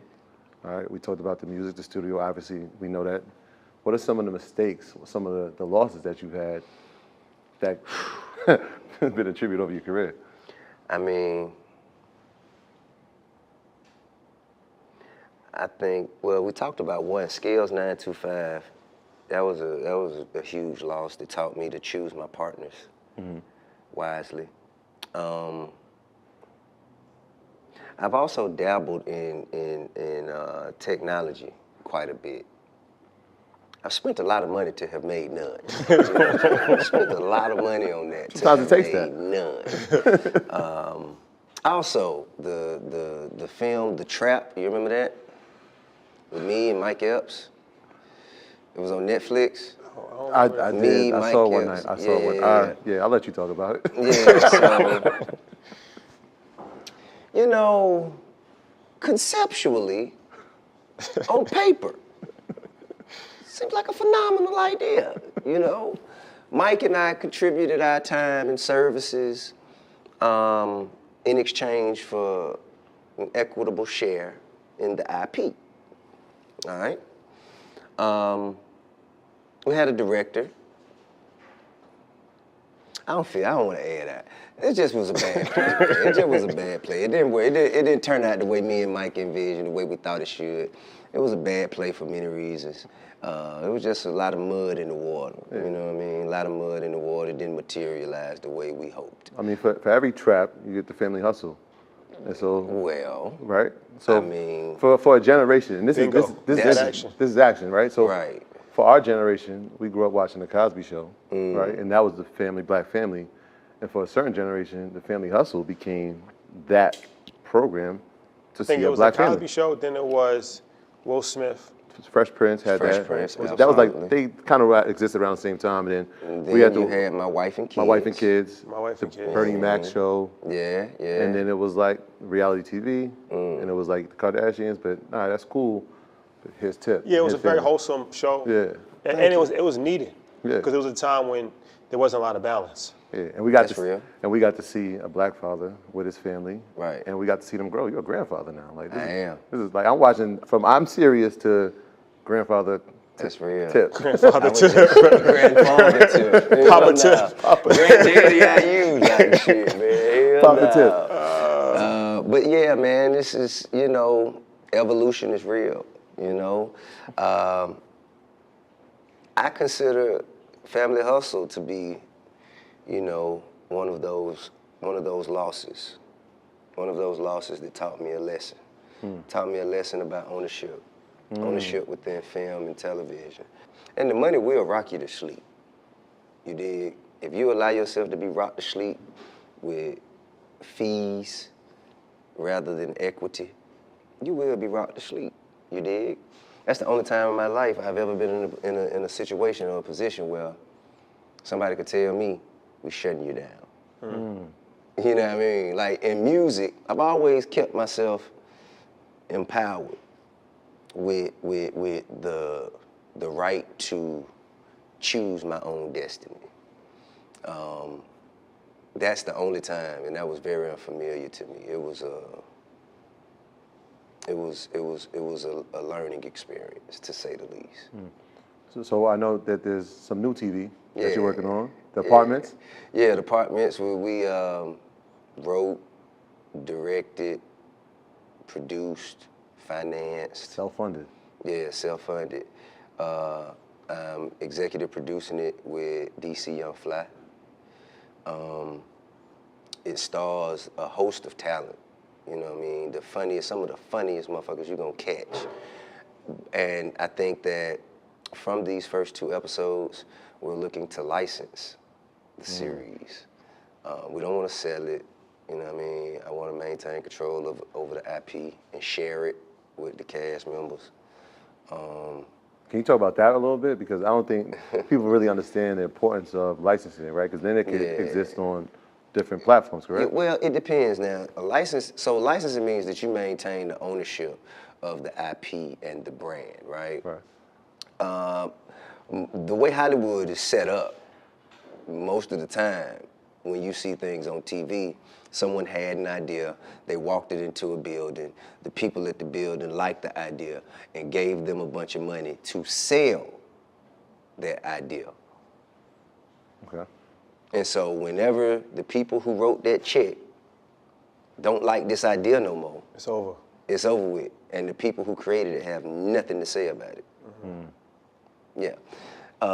If you license it, however, they could have exclusive rights or non-exclusive rights. They could have domestic rights, or they could have worldwide.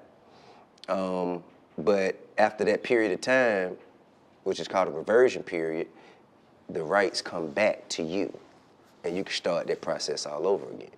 Speaking about reversion period, when we spoke to Jay he said your first couple albums, you guys didn't own the masters. Right. But you put it in the contract that it could revert back to you, I think, after like 10 years. Yeah. And after that point in time, then you do have ownership, or at least like half ownership of the masters. Right. You talk about that, I'm sure there's a lot of artists that's listening. They always hear about musical masters and things of that nature.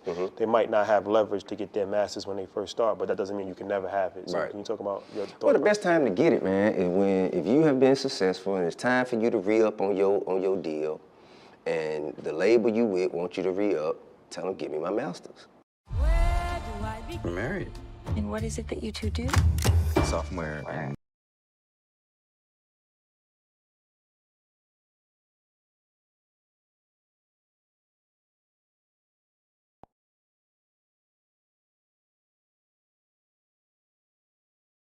How y'all feel about this interview so far? Shit, it's dope to me. It's giving to me myself and I personal, just my personal opinion, is getting an aspect of the whole board or whatever. Even when he made it successful and everything, he still got played. You know what I'm saying? He learned from it, and even in different adventures, like how he was explaining about the family business show or whatever. Even though that was his idea, he was basically saying he sold them his idea and didn't have no licenses behind it. And so when it was time for shut it down, they did, even though it was his life, the story about his life and his family. So I get different perspective of this. Salute. This is a good video. Yes, sir. Hmm. Show you the importance of licensing your content. You know what I mean? At the end of the day, you know, if you got the license, it's not telling you you can't get shut down because as long as you on somebody's platform, they can shut you down whenever they feel like it. But at least you can take your content and bring it And elsewhere. take it somewhere else. Yeah, you know what I'm saying? Hey Ed, Sir. in this this this thing is a good example of how our leaders need to come to us with the truth and how to do it, where I fucked up at, what I could do different, and here's the solutions. You know what I'm saying? We not hearing none of that. We only thing we see is the buildings, you know what I'm saying? We don't know nothing that they doing, bro. So for him to come out and tell us the good and the bad, that's dope, dog. Yes, sir. I mean, I love hearing about the wins, but we got to talk about the losses. We got to talk about the real. You know what I'm saying?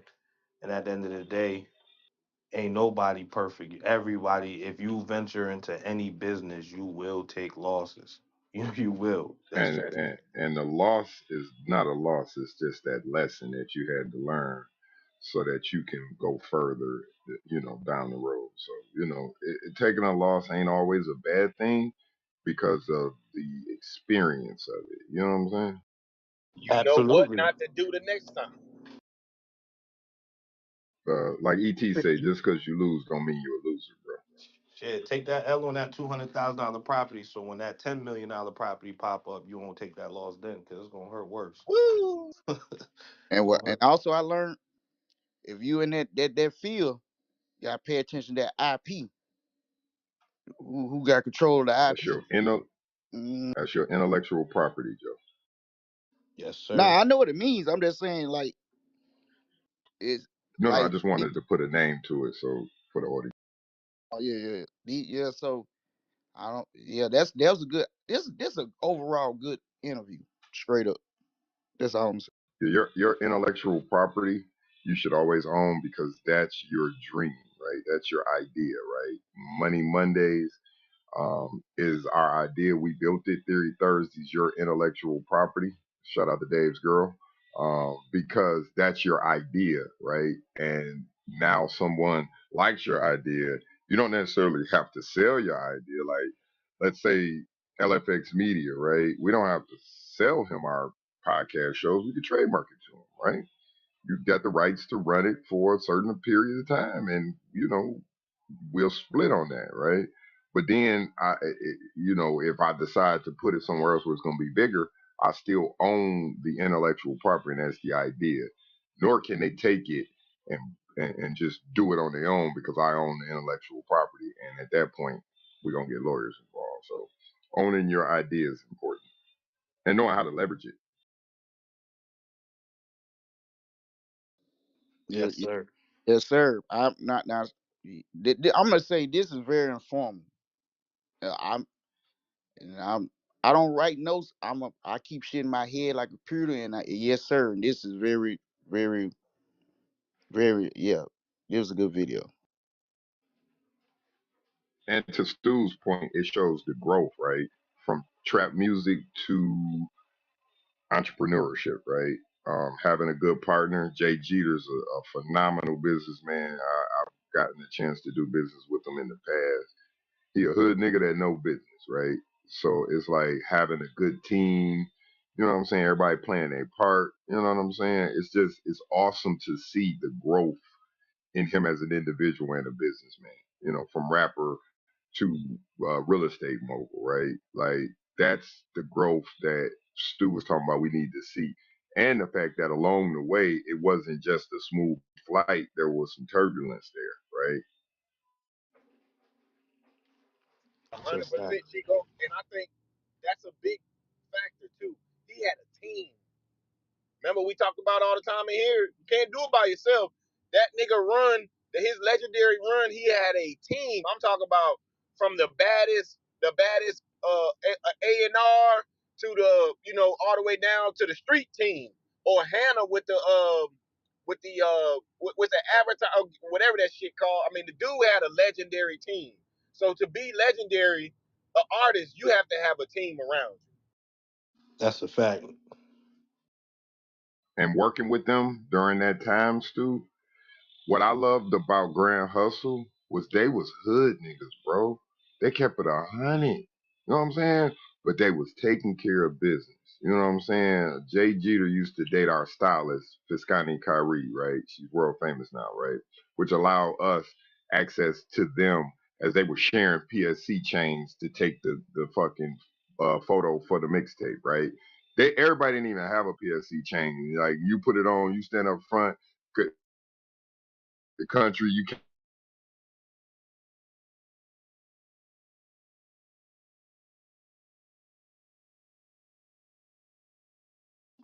That me or did he cut out? He might have took a phone call. All right, we got like 20 more minutes of this. Let it rock out. Yes, Oh, you want to finish what you were saying, Chico? I see you came back. No. Let's get to it. All right.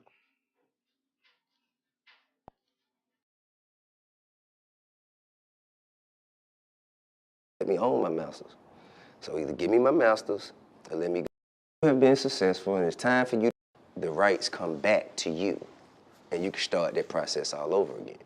Speaking about reversion period, when we spoke to Jay Jeter, he said your first couple albums, you guys didn't own the masters. Right. But you put it in the contract that it could revert back to you, I think, after like 10 years. Yeah. And after that point in time, then you do have ownership, or at least like half ownership of the masters. Right. You talk about that, I'm sure there's a lot of artists that's listening. They always hear about musical masters and things of that nature. Mm-hmm. They might not have leverage to get their masters when they first start, but that doesn't mean you can never have it. So Right. can you talk about your thought Well, the process? best time to get it, man, is if you have been successful and it's time for you to re-up on your deal, and the label you with wants you to re-up, tell them, give me my masters. Give me my masters, I'm gonna go across the street. Cause they're gonna let me own my masters. So either give me my masters or let me go. You know what I mean? That's one way of doing it. You know, what we did was we had I think ours was performance based. Like once we hit, I think 1.5 million when we sold 1.5, then, that's when we shared in ownership. We shared in ownership, 50% of our masters. And, later, we got a better deal. Everything after Atlantic, we definitely, it's par for the course at this point. But if it wasn't for Jonathan Leonard, who's my attorney, Jason, and my vision, I probably wouldn't have enough money to buy none of this shit. You know what I'm saying? I mean, I couldn't afford to make the kinds of mistakes to learn the types of lessons that have allowed me to grow to the point that I am right now. You know what I mean? If me being here depended on me doing everything right and being perfect, I'm dead. I had to reserve, I had to have enough, how do you say, fuck you money, you know what I'm saying, to take the risk, go out on limbs, and be willing to fail, and sometimes fail.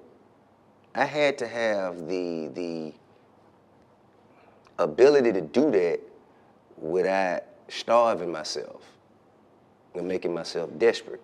So there's always passive income from many different places. And that's why I never really worry about getting canceled, because you ain't gonna buy music, but that ain't all I'm selling. You know what I'm saying? You might not, okay, you don't wanna listen to my music right now?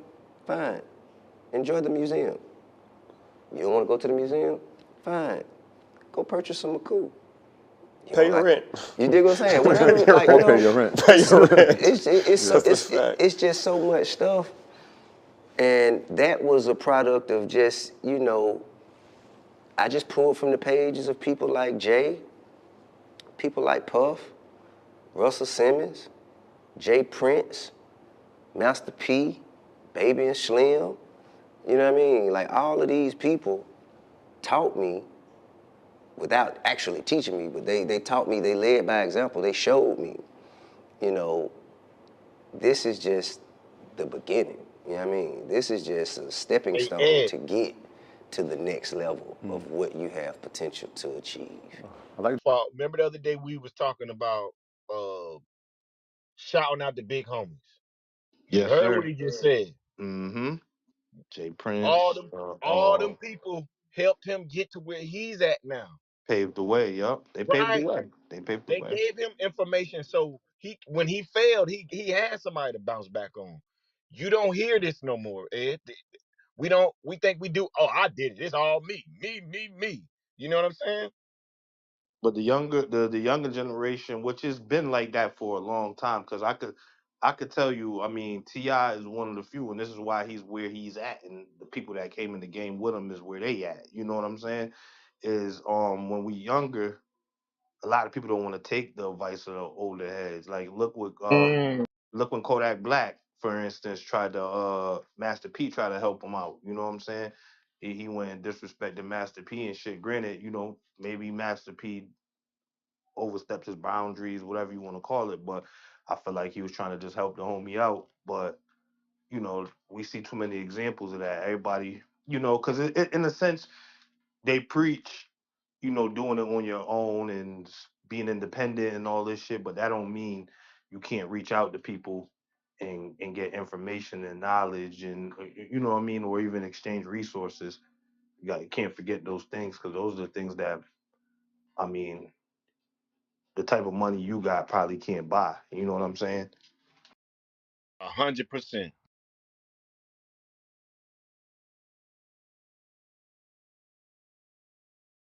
Hey, what he said? If it was for him, he'd be broke right now. But remember we talked about that team, That that team team. around him. Yeah, He said if you expected me to be perfect, if me being successful had to do with me me. being perfect, I'd be broke. I'd have failed a long time ago. And I get it, you know. It's when he goes to jail, who holds down the business? There it is. When he's fighting his legal troubles, when he's on tour, who he can't possibly be doing all these things at once. You know what I'm saying? So you're right. And shout out to Jeter, man, because he was the businessman behind the rapper, right? And remember how they set up Grand Hustle, right? Grand Hustle was owned by him and Jay Jeter, and the first rapper that they signed was T.I. They Yep. had a cold model.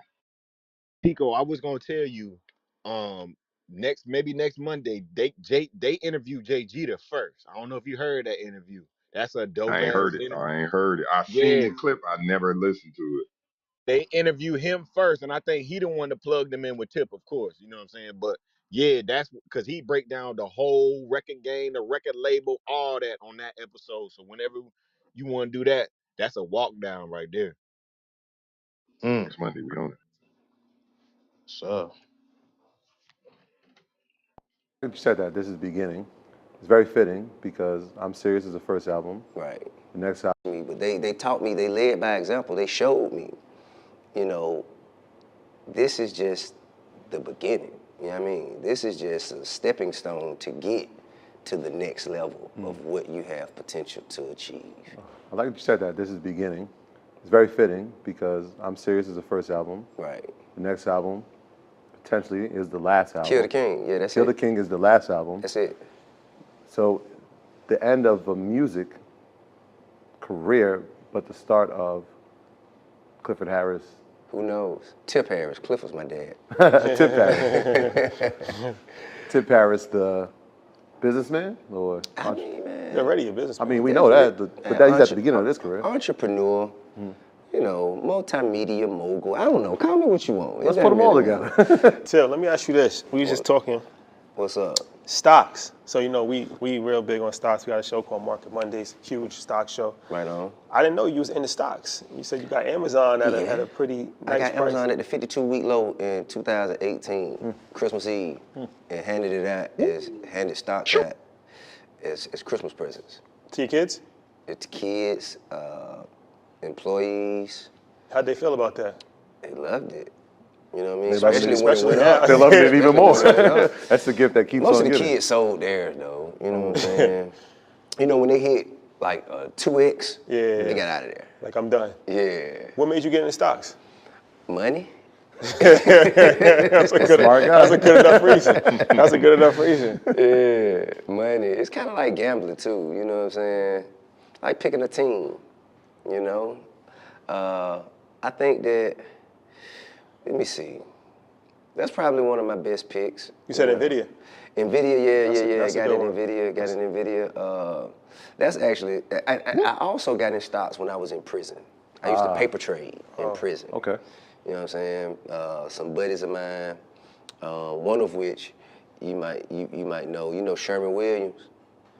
He used to play for the Cowboys. He was locked up with you? Yeah, we were locked up together. Okay. He was locked up for selling weed. Crazy as hell. Selling weed to Crazy the as hell. Cowboys. Nah, but I mean, you know, he was the man in the town. He wasn't from Dallas. He was, you know, I think from Okay. some part of Alabama. He was like, you know, doing their thing. Yeah. And, you know, they banked them and we ended up. Oh, I think I remember that.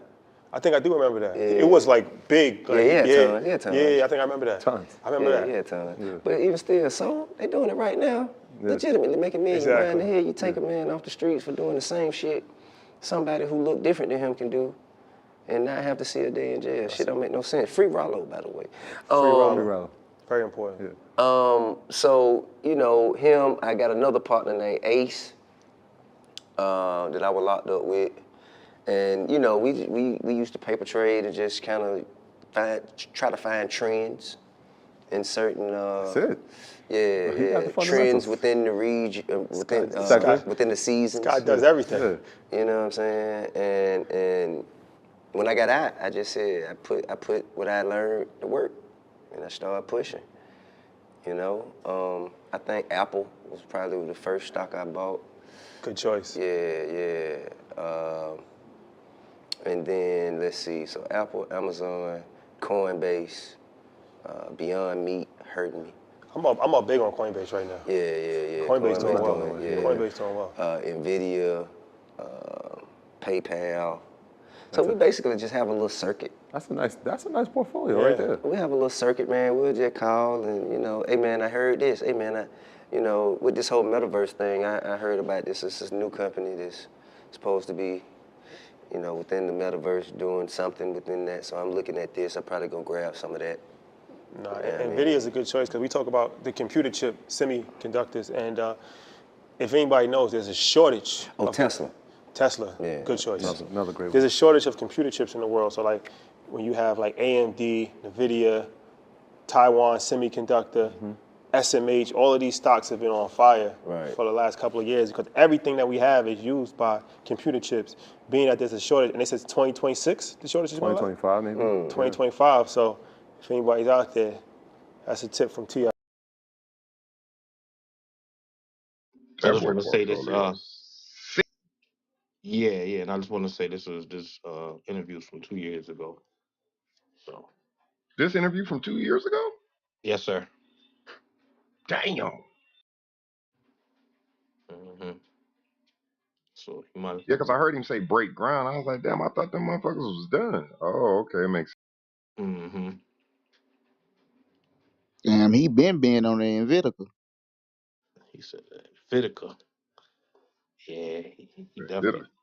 It's like a strain. That nigga say he caught the bottom of Apple. I mean, he caught the bottom of Amazon. Yeah. Hey, Stu, I wanted to ask you about that Beyond Me shit. You think that's some good shit to get into? He lost his ass on that. He said. Oh, okay. Yeah, that boy saw he got. Well, he said he bought on the Amazon at a 52-week low. God. At the 52-week low, and that bitch is. Yeah. I think it's. I had to look it up, but I think it's probably 6 to 8 times. Oh my for God. Men. He got that 6 times double. Well, he got in before the split too. You know what I'm saying? You got to think about it. You're looking at Amazon at $128, bro. Amazon's $1,000. I don't know if it did a 4-way, 6-way, 10-way split. So that means that one stock is split now into 10. So if you in before the split, just like you're looking at Netflix being $200 some, man, Netflix split at 1,000, which means they did a 6-to-1 split. So if you had 40 shares, now you got 6 times 40 shares. Mm.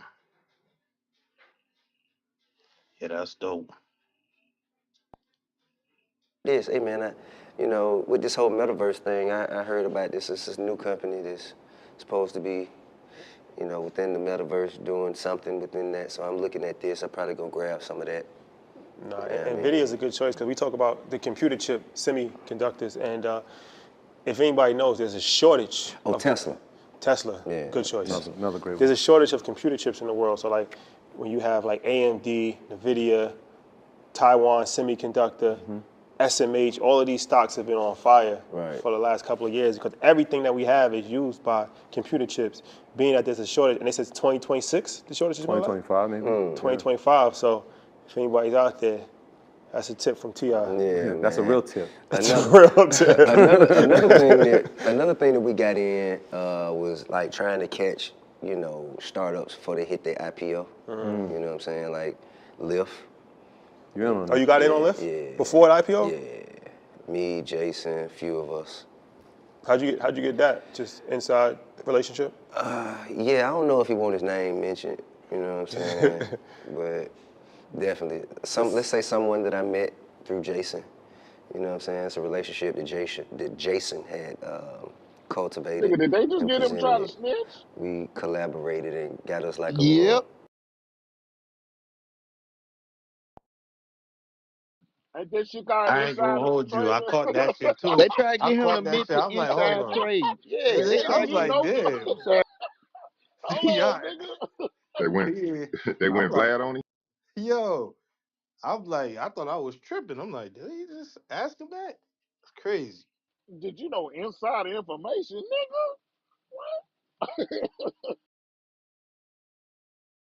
nigga? Man. You try to Barbara Walter him. I guess they Nah, call it a Martha Stewart, syndicate. ain't that what Martha Stewart went to jail for? She was doing all types of shit. She was a scammer. Nah, she went to jail because somebody gave her the hookup and she wouldn't tell who gave her the Yeah, she hookup, wouldn't nigga. tell who it was. That's the Yeah, only nah, I'm reason she fucking got with Yeah. you. I locked up know. for. I know what she went to jail for, yeah. Yeah, that's crazy. A motherfucker tell you to move your money or you about to lose it, nigga. And you go to jail for it. Like, shit. I'm going to Yeah. jail. Fuck am I supposed to do? Wait, what the fuck I'm supposed to do? I know this information. I'm supposed to just sit there and let it, you know what I'm saying? That's crazy. Okay. We know a thing or two. So we got into that. What else did we do? Oh, we also acquired All Def Digital. Yes. You We told spoke the about all that. Dev Digital. Yeah, we that spoke We about that on this acquired All episode. Yeah. Def. That's I like that. it's been a fun ride. Yeah. You know, Yeah, he's super heavy on that right now. I'm enjoying that. You said that you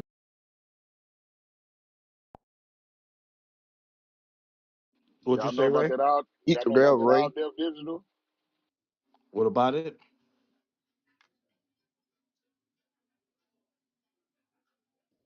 He said he liked. Y'all was asking did y'all know Do we about it, know but that's about it? yeah, that's like a comedy. Remember that show that I had us watching that cancel court shit I don't remember. with Ryan Davis? We did the cancel of Kanye or somebody in here. Remember? Oh, okay, yeah. I remember. Yeah, that the network that it's on is All Def Digital, nigga. Like you feel me? It's on YouTube, but it's a network. You feel what I'm saying? Mm. Yeah. Oh, that's dope. I ain't even really know about that. you gave out Amazon stock to kids and the family, but you give out given All episode. Yeah. Def. That's been a fun ride. Yeah. You know, Yeah, he's super heavy on that right now. I'm enjoying that. You said that you gave out Amazon stock to kids and the family, but you've given back to your community for much longer than that. So I want to talk about philanthropy and what has sparked you to give back at the rate that you're doing it, and the reasons that you're doing it. Man, to be honest with you, bro, I just try to treat people how I want to be treated. That's it. You know what I mean? So everything I do revolves around that. You know what I mean? When I was in the hood, there wasn't no rappers coming back. There wasn't nobody speaking in my school. I think Bill Cosby, Muhammad Ali, which are they're great people to speak at the school. I got kicked out, I believe. I got kicked out the assembly when Bill Cosby was speaking. You know what I'm saying? I was saying something stupid. They put me at, you know. But there was not no Tupacs. It wasn't no, you know what I mean? Like LL Cool J. Or, you know, it wasn't nobody that was like, that looked like us and that was kind of like closer to our age. I mean, not even just age, our lifestyle. Yeah. You dig? And I wanted to be that. That's kind of like what Dame was talking about with the schooling system. Probably not as to the extent of what Dame was saying, but you know, having these influential people talk to these kids because that's what they're looking up to, anyways. Huh. I can't hear what I can't see.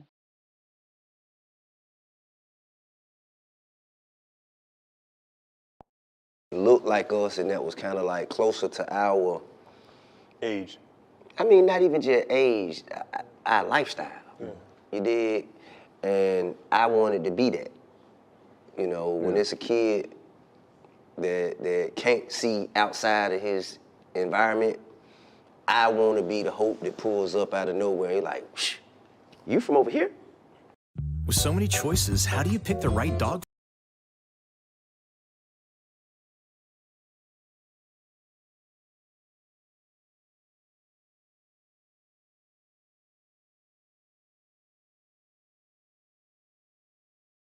Always what I wanted to be. Even before anybody who knew who I was, I had a little money.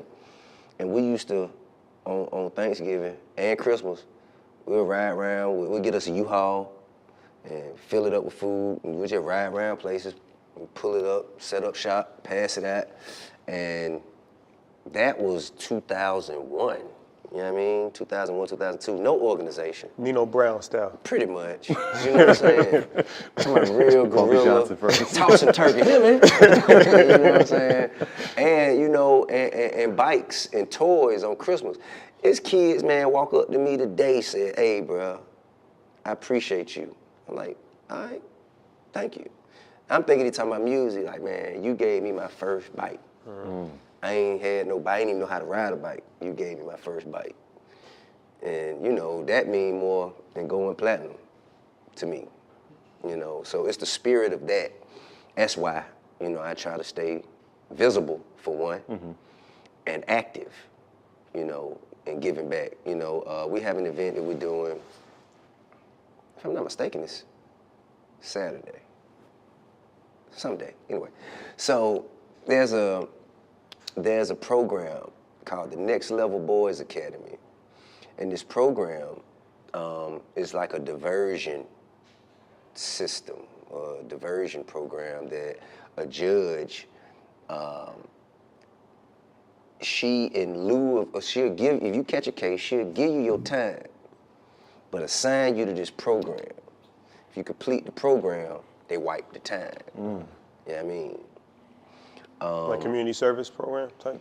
No, it's like I guess a mentorship program where they kind of teach you how to present yourself in interviews, teach you how to manage your emotions, mostly anger, you know what I mean?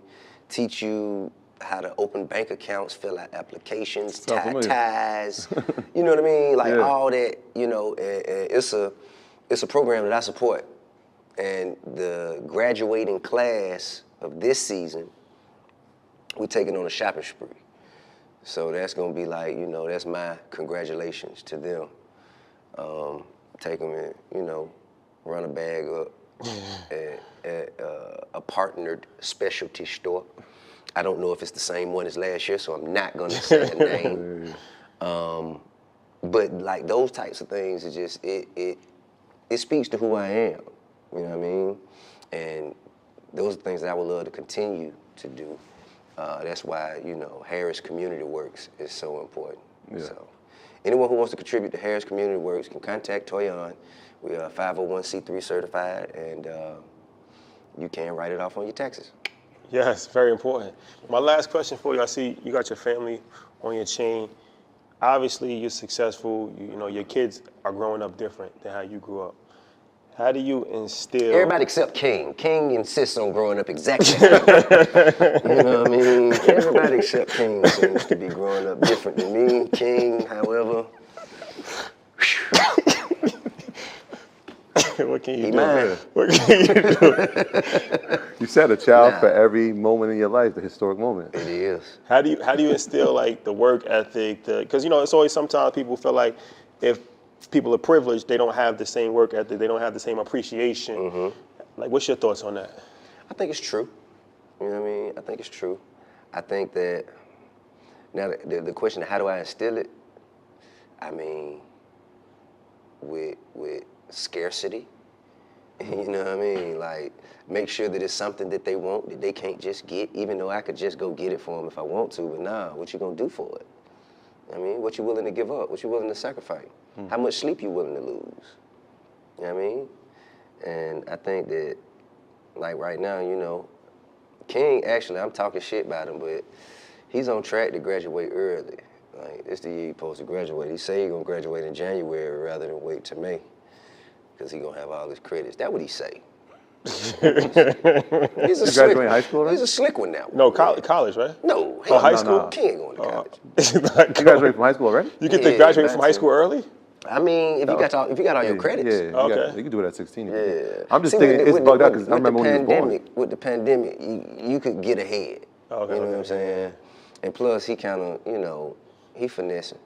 You know what I'm saying? But he learning the lesson, doing his work. So, you know, I just revel in the fact that he's not as bad as me, because it's so much worse. All of my kids could be so much worse. You know, I just even think about if I was in the position that they were in, I would have been worse than them just because, you know. So I revel in the fact that they have my personality. Some of them have my personality traits, but they're putting a much more refined touch to it than I did at their age, you know. Yeah. They're learning sooner than I did how to posture themselves in certain situations, you know what I mean? And that's extremely important, and I'm proud of all of them. Well, it's been an honor and a pleasure. Mine. Thank you, my brother. It's dope to actually have this conversation, because I feel like everybody always knows you from music and different things. They might just see stuff here and there, but to actually sit down and have an hour-long conversation about business is extremely important. And can reach a lot of people, can motivate a lot of people. So thank you for taking the time, brother. I appreciate it. Man, my pleasure. And I'm trying to think what other things that I know. What about art? You guys? We definitely got to talk about art. Yeah. You invest in art? Of course. There's painting. There's net painting right here. When it comes to Nature Valley, which camp are you in? Oats and honey? Or everything bagel?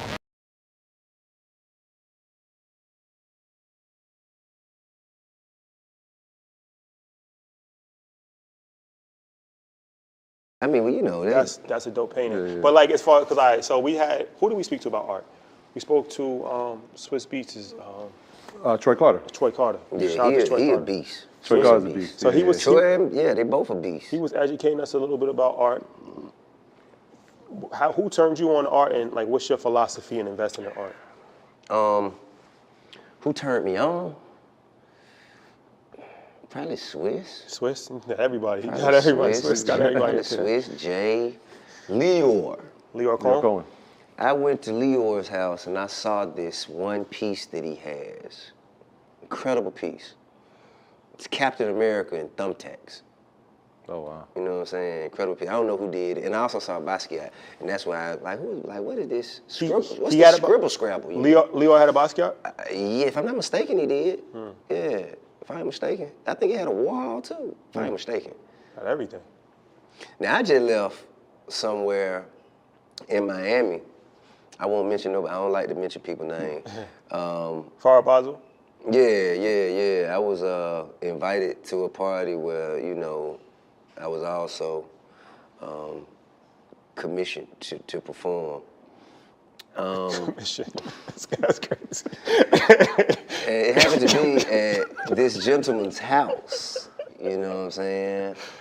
And he invited me in his house, you know, that's where kind of like, you know, a lot of mingling and socializing were being done. My guy had a Picasso. Oh, wow. Wow. True blue Picasso. And 2 Basquiats. 2 of them. I said, then I gotta step my shit up. You know what I mean? But I think that art is incredibly important because it's an extension of culture. It speaks to the time period the same way music does, the same way movies do, the same way fashion does. It speaks to a time period, you know what I mean? It wakes something up in you, you know what I mean? Whether it's ideas, whether it's energy, whatever it is. So I think it's incredibly important to support artists and the arts because everybody ain't rapping. Everybody ain't got a jump shot. You know what I mean? Like, you got to have support for strengths that all of our children could use to make a way for themselves. And I feel like art is definitely one of them. The most expensive piece I got that Swiss actually urged me, you know, to go ahead and acquire one is Ratcliffe Bailey. Ratcliffe Bailey is a phenomenal black artist. From Chicago? Nah, I think Ratcliffe is from New York, if I ain't mistaken. But he lives here in Atlanta. Okay. And he got work in the airport. He got work, I think, in either Phillips or the Dome, one or the other. But just an incredible black artist. And that's my biggest piece. How much you pay for that? Oh no. It's resting binge face!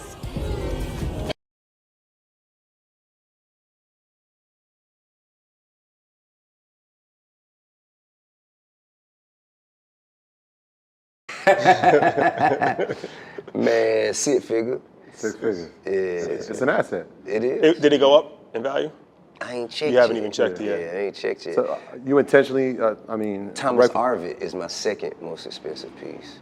Are you intentionally supporting black artists? Is that what your intent is when you are buying art, or if it's just art I like? I try to do that, but I just enjoy dope shit. Gotcha. Most of my art is definitely from black artists, but I'll buy from other ethnicities as well, as long as the shit dope. Yeah. As long as it speaks to me. You know what I mean? Yeah. BK is a white. He white. You know, This he's is a fly. white guy. Oh, he's white? Yeah. Oh, okay, that's he's a dope white though. guy, but That's you dope. know, but you can still tell that he's of the culture. You can still tell that, No, that's you super know, dope. this came from us. Yeah. So like if we just Through him, but from us. If we do stocks, we do real estate, but we're not in the art yet. But that's something I want to get into. Okay. What's some advice or what like, because how I look at artists is this is dope, but then how like Troy Carter was telling us is like it depends on if the artist is hot or not. It depends on if somebody's like stamping the artist in that moment. It's like their previous work that they have done. How many pieces they've done. It's like a whole process of actually examining the art more so than just I like it, I don't like it. It depends on that's incredibly useful insight. It sounds like short term though. You know what I'm saying? Like if you want to see it go up exponentially in 1 year, then I think that is definitely the play.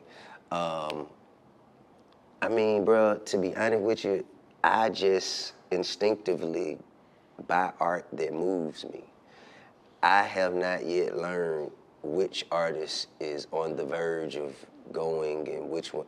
I'm not that sophisticated yet. Maybe I need to sit down with Troy. You know what I'm saying? Try to catch him.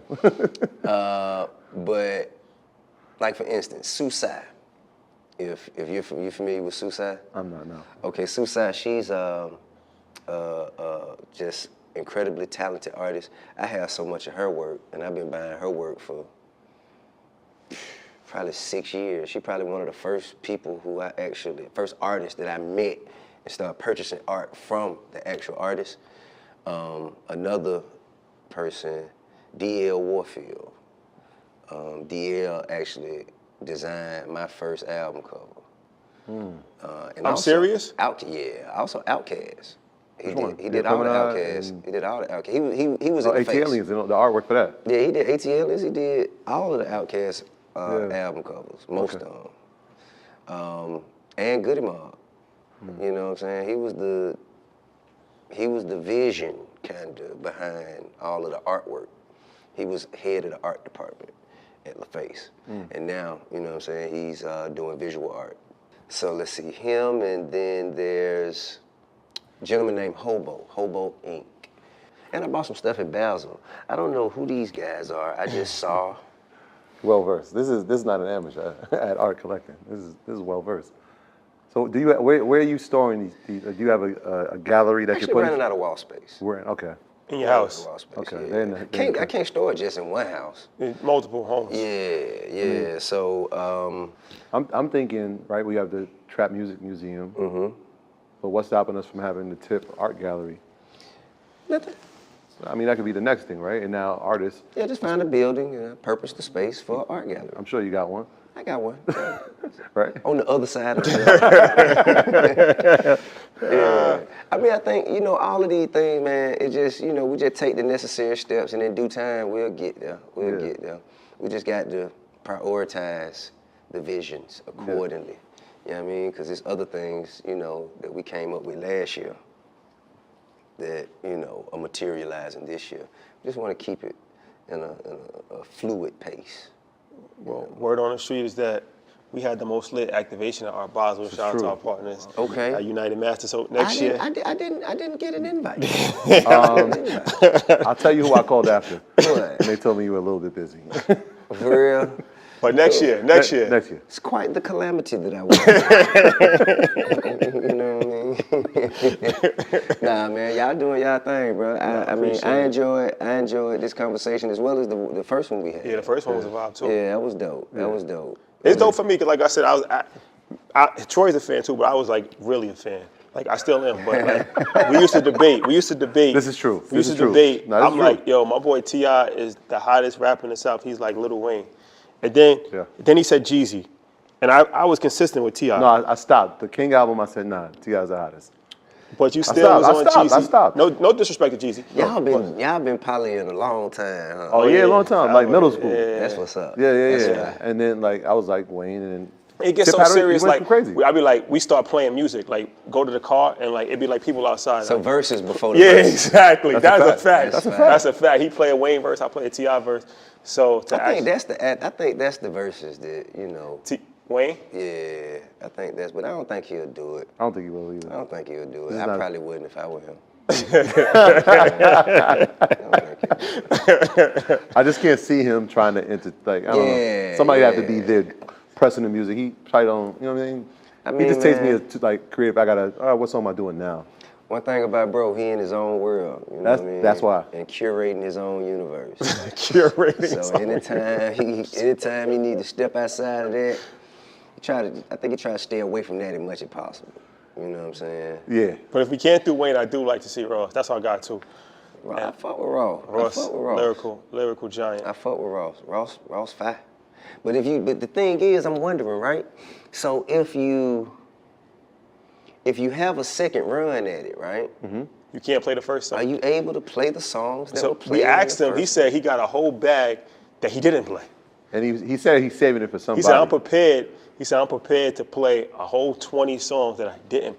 Now that's gonna be difficult, but that's fire. He does have some songs that he didn't play BMF. He hard. Yeah. Man, Ross one of the hardest. Ross one of the hardest, down here and still going. Yeah. You know what I mean? The longevity also speaks for itself. That's a fact. I think that's, that's a formidable matchup. Formidable. Oh, this guy's the dictionary. Walking dictionary. TIP, man. Thank you, my brother. I appreciate you. Thank you guys. Every man. hood honcho. Thoroughly enjoyed myself, man.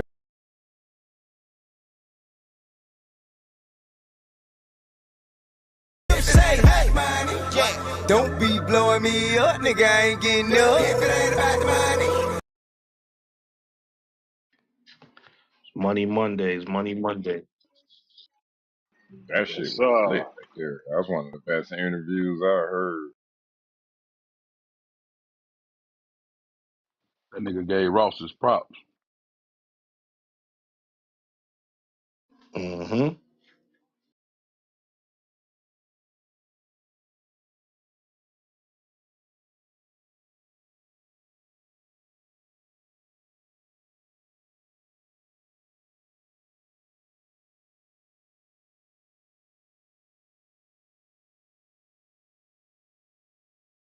Yeah, I fuck with T.I. I like excuse me. I like listening to him talk.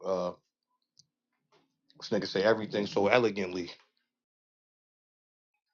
Yeah, man. That's that time in the can reading. Yeah, nigga, I can't read.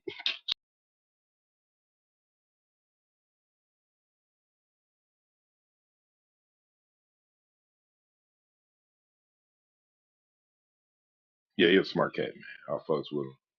Always been like innovative, you know what I'm saying? And hood. Like they real hood niggas that's really getting to it, man. Like shout out to them.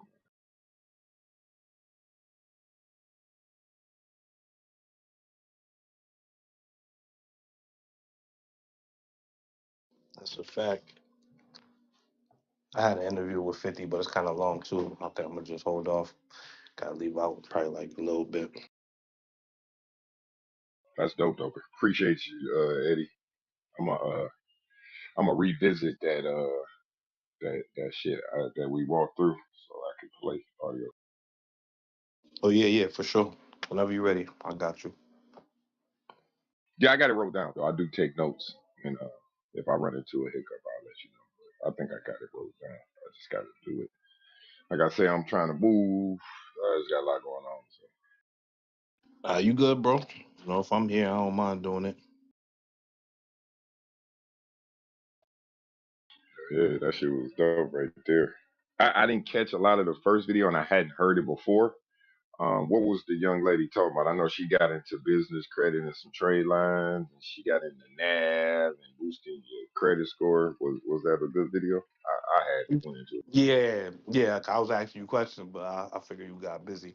Um, yeah, it was a lot of it was just stuff you talked about, but just with a little bit more.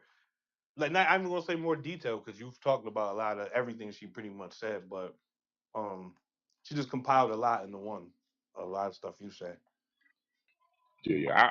I watch her from time to time. She's a good resource, man. So I like to bring the information that I discuss so other people can hear it, and also some people probably heard about that new rule, as far as registering yourself as the owner with the the federal financial crimes division. So a lot of people call me panicking because a lot of people get their information from TikTok, right?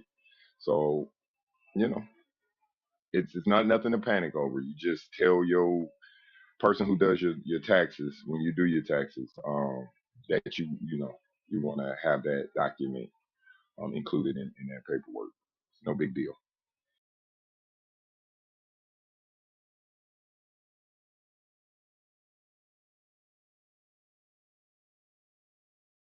But like I told us, now that we getting up on this business credit and this business LLC shit, they're gonna start changing rules.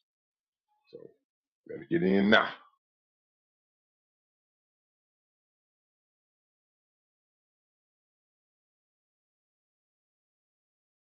Yes, sir. Shout out to the CMB.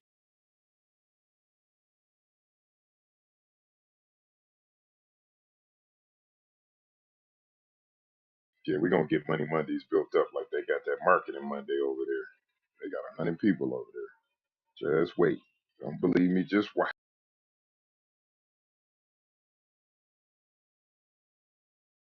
Absolutely. I know we will. I got some. I got some guest speakers that are gonna come in. But before I do that, I would like to address our compliance for our business and our personal credit. So when he comes in, we could be ready to get somebody funded.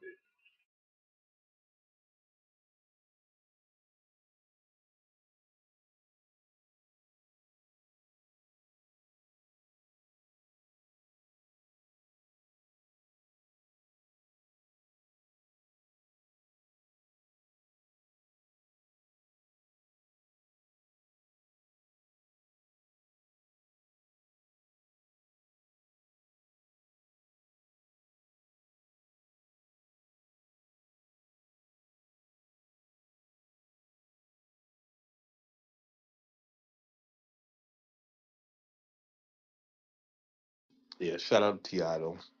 I do. That boy, he doing a lot of shit, man, making a lot of moves. Can't wait till we hit that level.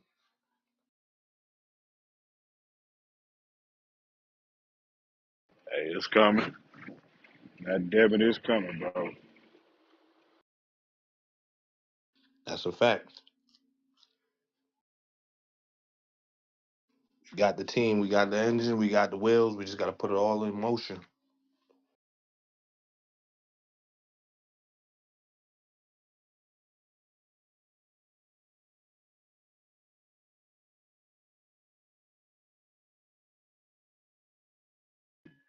Shout out to Get It Chick with her comment in the chat. That's dope. That's dope. Also, this nigga came in Tech Lab. Hi guys, happy Money Monday. So you're interested to make money by watching less than 30-second videos. Then here it is. Well, shout out to Get It Chick, man. She said, always some real OG knowledge. Keep pouring into us and stay original in here. Love it, love it, love it. Good vibes. Shout out to her. Keep adding value, Sim. Appreciate you. Shout out to her.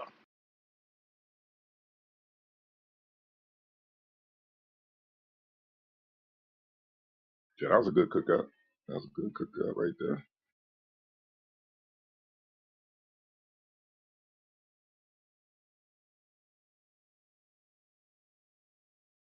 That nigga Joe be asking wildest business questions. I'm gonna have to schedule a one-on-one with Joe. I ain't gonna lie to you, bro. I was looking in the room. I was trying to see if he was here. I was about to say, Joe, so you had a question for Chico, did you? You Yeah, silly little like motherfucker, dog. I'm like, no, oh, no, I Joe. don't We want a all got this. business account because I'm not really like. Well, you're not a business. I'm sorry, sir. It's okay. He took that offensive. I ain't mean it offensive. You're not a business. Yeah, that's You what shit, I but was see trying to though, explain to him. Chico. That's what I was saying. You shit me, Chico. Cause nigga, you still owe taxes if you got a LLC, right? That's what I was trying to tell him. I was like, you meant it from a compliance stance. Yeah, yeah. I'm about funding, but yeah, it's not a huge penalty. I didn't file my first year of LLC taxes, bro. You know what I'm saying? So like Like I said, I it's ain't like a filed the $50 first shit, but this penalty or some shit. I got to file this shit coming up. You know what I'm talking about? I got to do something with the motherfucker. You feel me? And shit, I Yeah, ain't got they no give business account, but I got Uncle Sam fucking with me. You feel me? so I would get a business account immediately because ultimately what you're trying to do with your business, we gotta have a business account to get it done, right? So if you want to build you a studio, get you some funding, buy like improve on your property, all that good stuff, we gotta have a business account seasoned, which means you have had to have had it for at least 90 days, right? It isn't really seasoned for 2 years, but a lot of times you don't want to go and open the account and then try to get funding, right?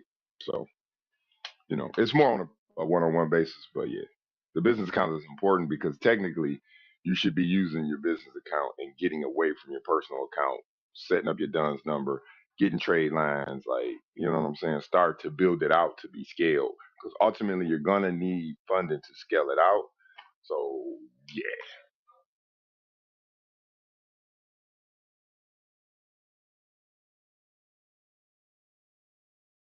I got you. I got you. I just had a whole nother account that I was using like that. You know what I'm talking about? That was a different bank. That's all. I got to Yeah, use that and motherfucking then business and then account. Ray, what you need to be doing is when you take your beautiful wife out for a nice dinner, you're gonna talk about, hey, I plan on making some tracks for CMB. Y'all talk about business for 3 minutes. Guess what? You write that beautiful lunch off.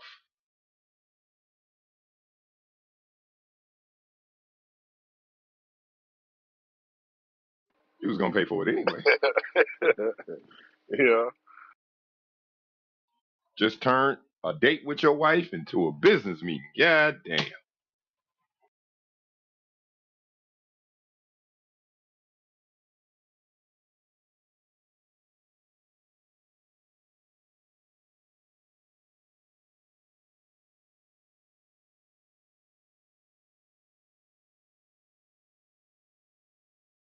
Man, I'm out looking. I'm looking for the FedEx man, nigga.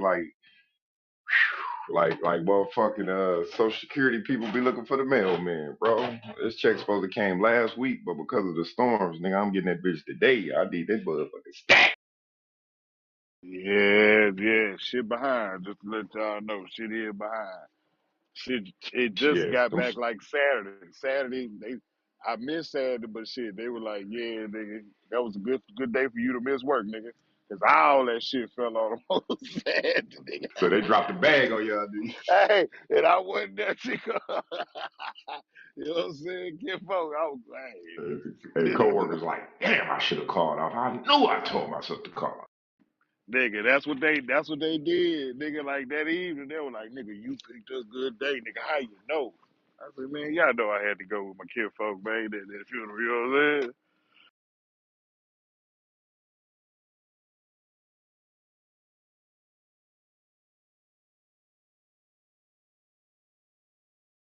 Shout out to the CMB for the follow through. We got the Rose Field today. Let's keep it moving.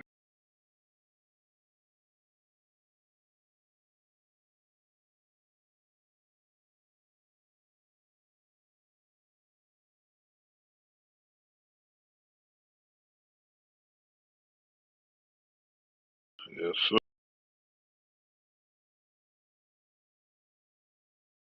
And make sure you tell a fellow CMB member to please be in attendance on Wednesday. I just got an email that I got to discuss with the group. Be there on Wednesday. You said what? What about Wednesday? My bad.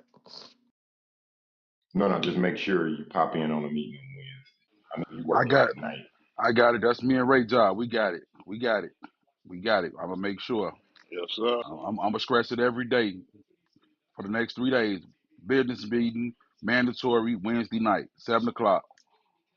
6 o'clock Eastern, means 6 o'clock Central Time, 7 o'clock Eastern Time. I got it. I'm gonna do it every day. No problem, sir. Hey, my bad too, man. I was asleep when y'all passed that text around. I was out of there, man. After I dropped my kids off, man, I came in and passed the fuck out, man. Do it It's all all good. night. I got it. It I was got it all night. I got it tonight though. Don't worry about it. I'll be on it, top of the job. it was a light day today. It was a light day today. We ain't had too much coming. It's when this thing get up, when we get this thing rolling, how we know it's gonna be rolling. We got 50, 100 guests every day. We gonna really have to be working. So we just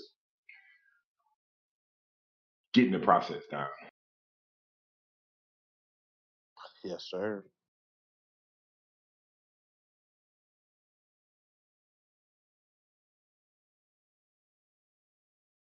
Yeah. Tax So season here, baby. Check the credit. The clients are rolling in, baby. Sorry, won't be on no Wednesday night for me, bro. Won't be none of that, Jack. My time is gonna be laced up the next few weeks, brother. Just letting you know now. That's fine, brother. That's fine, brother. The way you deliver your messages is crazy. We'll make sure we get you the notes, brother, and keep you up to date. yeah, fuck y'all business meeting. It's my shit. Priority. Nigga. Fuck you. Damn. I ain't saying nothing short, brother. I'm just letting it be known. Straight We like could that. You just know what I talk mean? about it Jack, Wednesday. you laced up. Shit, boy, that shit cold blooded than a motherfucker, man. Hey, Kareem, you Motherfucker don't still want. can listen Hey, in. You still have I some was in just your ear about. I was listening. just about to Right. say, motherfucker don't even want to be a fly on the wall. God damn, that's fucked up. All you gotta do is listen and continue. You ain't even have to say nothing. Just listen and continue to do your taxes, bro. Hey, I I'm man. mean, If doing it's what I do somebody with my not even. business, bro. if Respectfully, somebody we shows will be you, around on y'all Sunday. believe them. But we will Damn, be. We bro. got our clients during the week, bro. All right, bro. So I'm just Nah, letting it be We get it. known. That's all. We I got it. don't know. We got it. We got it. You ain't got to scream. Man, that be some of the weirdest shit to me though at times, bro. It just be the delivery, bro. The timing and the delivery just Damn, gets so time and bad. the delivery, bro. Yeah, Like, just so bad, but it's all good. We won't be doing that. Yes. Right. You see what I'm damn, saying? Like fuck y'all, nigga. It's damn. me and me. Fuck that. My business, my business, my business. Like our business don't even count. Our bit. You know, you're right, bro. I I don't respect it, even brother. nah, and I think it's respectful. If that's your business, you gotta handle it. It's just the timing and delivery of how you say shit just come off crazy sometimes, but it is what it is. I How guess we you sent nah saying? nah nah nah nah chill. Never mind. We sensitive. How you saying? Damn, Gina, will you marry me? This thing real God, stupid. really? Damn.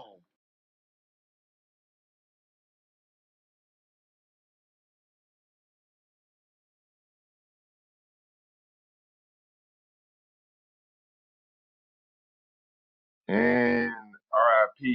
to Dexter King. That's Martin Luther King Jr.'s son. Martin Luther King Jr. and Coretta Scott King's youngest son has passed away at 62. R.I.P. R.I.P. R.I.P. I seen that, but I ain't want to bring it up as if we were still talking about, you know what I'm saying, what y'all was talking about or whatnot. It's crazy how the little look-alike is floating around at the football game and then he passes Oh away, man. man, Ab, you're not even lying. That's crazy. Yeah, that's crazy. And thanks for not just cutting off the conversation to bring it to the stage.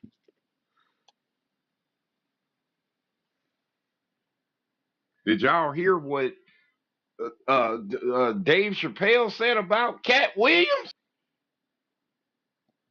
You wouldn't say that to those white boys.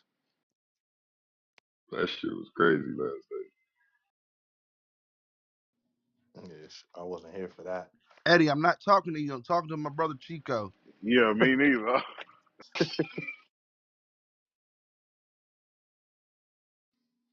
Yeah, night. And I'm to do sorry. that to a girl was nuts. I was like, whoa, calm down.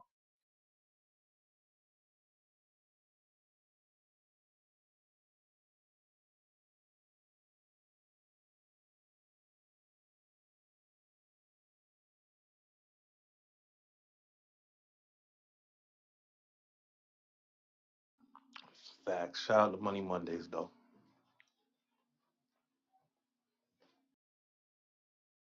Hey, We got, don't Shannon Sharp got kids? yep, Yeah. he Huh? got a daughter for sure. He got a Oh, daughter for sure. well, that's why he wants Shannon Sharp though. I pay attention to a lot of shit. What a motherfucker say. It's all about that money. Don't be blowing my. I pay attention to shit, man. I pay attention. Nah, She want that she, back broke. That's all. No, You yeah, heard her yeah, she call that don't care nigga about the John yeah. Henry. money. I Yeah, promise you, it ain't the bro. money. No, the She way just she, trying to the get. way, She the just. way, First She thing just she want to get said, jammed. She just want to get jammed. yeah, well, the you first ain't. thing she said for the conversation this morning, she don't want to fuck with no nigga with no kids. Period. He ain't getting Yeah, no but ass. Yeah, she. but She when she did No, brought say up, no, that. Eddie, hold on, Eddie, hold on, Eddie. No, no. She said she didn't want to fuck with no nigga who got no kids at all. He ain't getting no ass. None. yeah, I Well, mean, she Yeah, said she she'll said make that. it. Also said Shannon Sharp is the epitome of every black girl dream or some shit like that. Like that. His pause, his setup. So I guess it's always exceptions you can make. I guess everybody got exceptions they'll make. Yeah, a Not the way millionaire with she. kids. You ain't got to worry about them kids. There's somebody to watch him. Hey, no, man. The way she was talking this morning, no, man. I see. No, I I just get it. I get it. You know how feel people me. be. People be hard Right, stiff and shit, but right. that's what let me always say, like, do you really believe what you're saying, or is you just saying it to say it? You know what I'm saying? Because Everything sound good on it. All look good on paper, but then in real life, it don't go down that way. Look, I know I ain't fucking with no girl with no young kids. Nope, nope, nope, nope, But nope, nope. but you might smash one. Hey, that's all I'm about to say. 50. That nigga, I ain't want no relationship with no bitch with kids. You That's feel me? what you see. I That's where damn she should sure have. sure I wasn't That's where knocking she. they motherfucking ass down. That's Hey, where she but should have Ray, left it at. That's where hey, she Ray, should have see, left it that's at. what she, but No, she no, did no, leave it no, at no, no, that. no, no. I Hmm. was listening to it. She just like I said, she never said she wouldn't fuck a nigga with no kids. Yeah, she She did. said you ain't She, got no man, time for me. I ain't got no time for that shit. And I'm getting the fuck away from your kids. That's what she Ray, said. Ray, And Ray, don't bring Ray. your motherfucking kids around me. I was really No, oh, Ray, all right. no, Ray, Go Ray, ahead. Ray. She ain't say that, Ray. She said she's not fucking with a nigga with any kids at all. That's what she said. Then she came back and retracted. Hold on, hold on. Then she came back and retracted after Asia. Asia said what she said. You see what I'm saying? This is like, oh yeah, I used to fuck with a nigga who had one kid, but really he had three. He had twins. So she rerouted, but she said that, bro. I listened to her really good because I like the way she put I it. know. Well, if she rerouted, we good then, right? No, she Be She said right. she fucked rerouted. Straight. with no. She said she fucked with a nigga with a kid, and he lied. After I gave her the scenario, bro, and broke it down, and me and Miss Asian was breaking it down. We was vibing. You feel me? Then she switched up, but before that, she was hell bound. I ain't fucking with no nigga with no kids. Nigga can't do nothing with no kids with me. Woo, I'm the man. That's what I got from that whole conversation from her. Fuck you niggas with kids. That's what she's Never, Yeah, saying. see, never this the say whole Yeah, thing. but never, This you is right. bro. what you just Never said. say That's what you never. got from it. That's what you got from it. Did you hear You what right, I'm? Phil. You just said, bro. You Ray, said she it. That's said what that, you. Ray. Ray, All she right, said to Ray. you got it, bro. Like You for got it, real, Phil. Ray. You All came right, in you like got it, bro. I'm telling you, bro. She was what You brick got at? What you brick? right, bro. Hey, I pro was in pro a was good in You here. also heard this whole stage hate on the Ravens too, so you know he got a Hey, different type hey, of ear. Hey, man. that's Hey, all I'm hey, saying hey, too, hey, dog. hey, hey, man. You weren't Hey, even in Chico, here, I'm gonna man. tell you Yeah, I'm a this, bro. that's Ravens. a You weren't fact. even I here, told I Listen, just Chico. told I just I'm a told him that, Ravens hater, but Chico. they on my pickle for the Super Bowl. I don't That's get what it, I man. said. You I know. said, man, Hey, nobody hey, be hey, hating, hold bruh. on. Hold He on. How always we saying get somebody man, we hating ain't on the finna let Ravens. Chico throw it No, off no, to about they the started Ravens. off with that. Hey, Stick hey, right there. Kareem. Kareem, what she said, Kareem, this morning, bro. She said she ain't fucking with niggas with no kids. No kids. No kids. That's you're not even on the radar, brother. You got kids, you out of the running. I agree with you there. When that motherfucker get the thumping in between her legs, she don't give a shit if you got a baby or not, nigga. You not getting Do to the what you box if gonna you do and got get your kids ass is what you on. basically Do saying. what you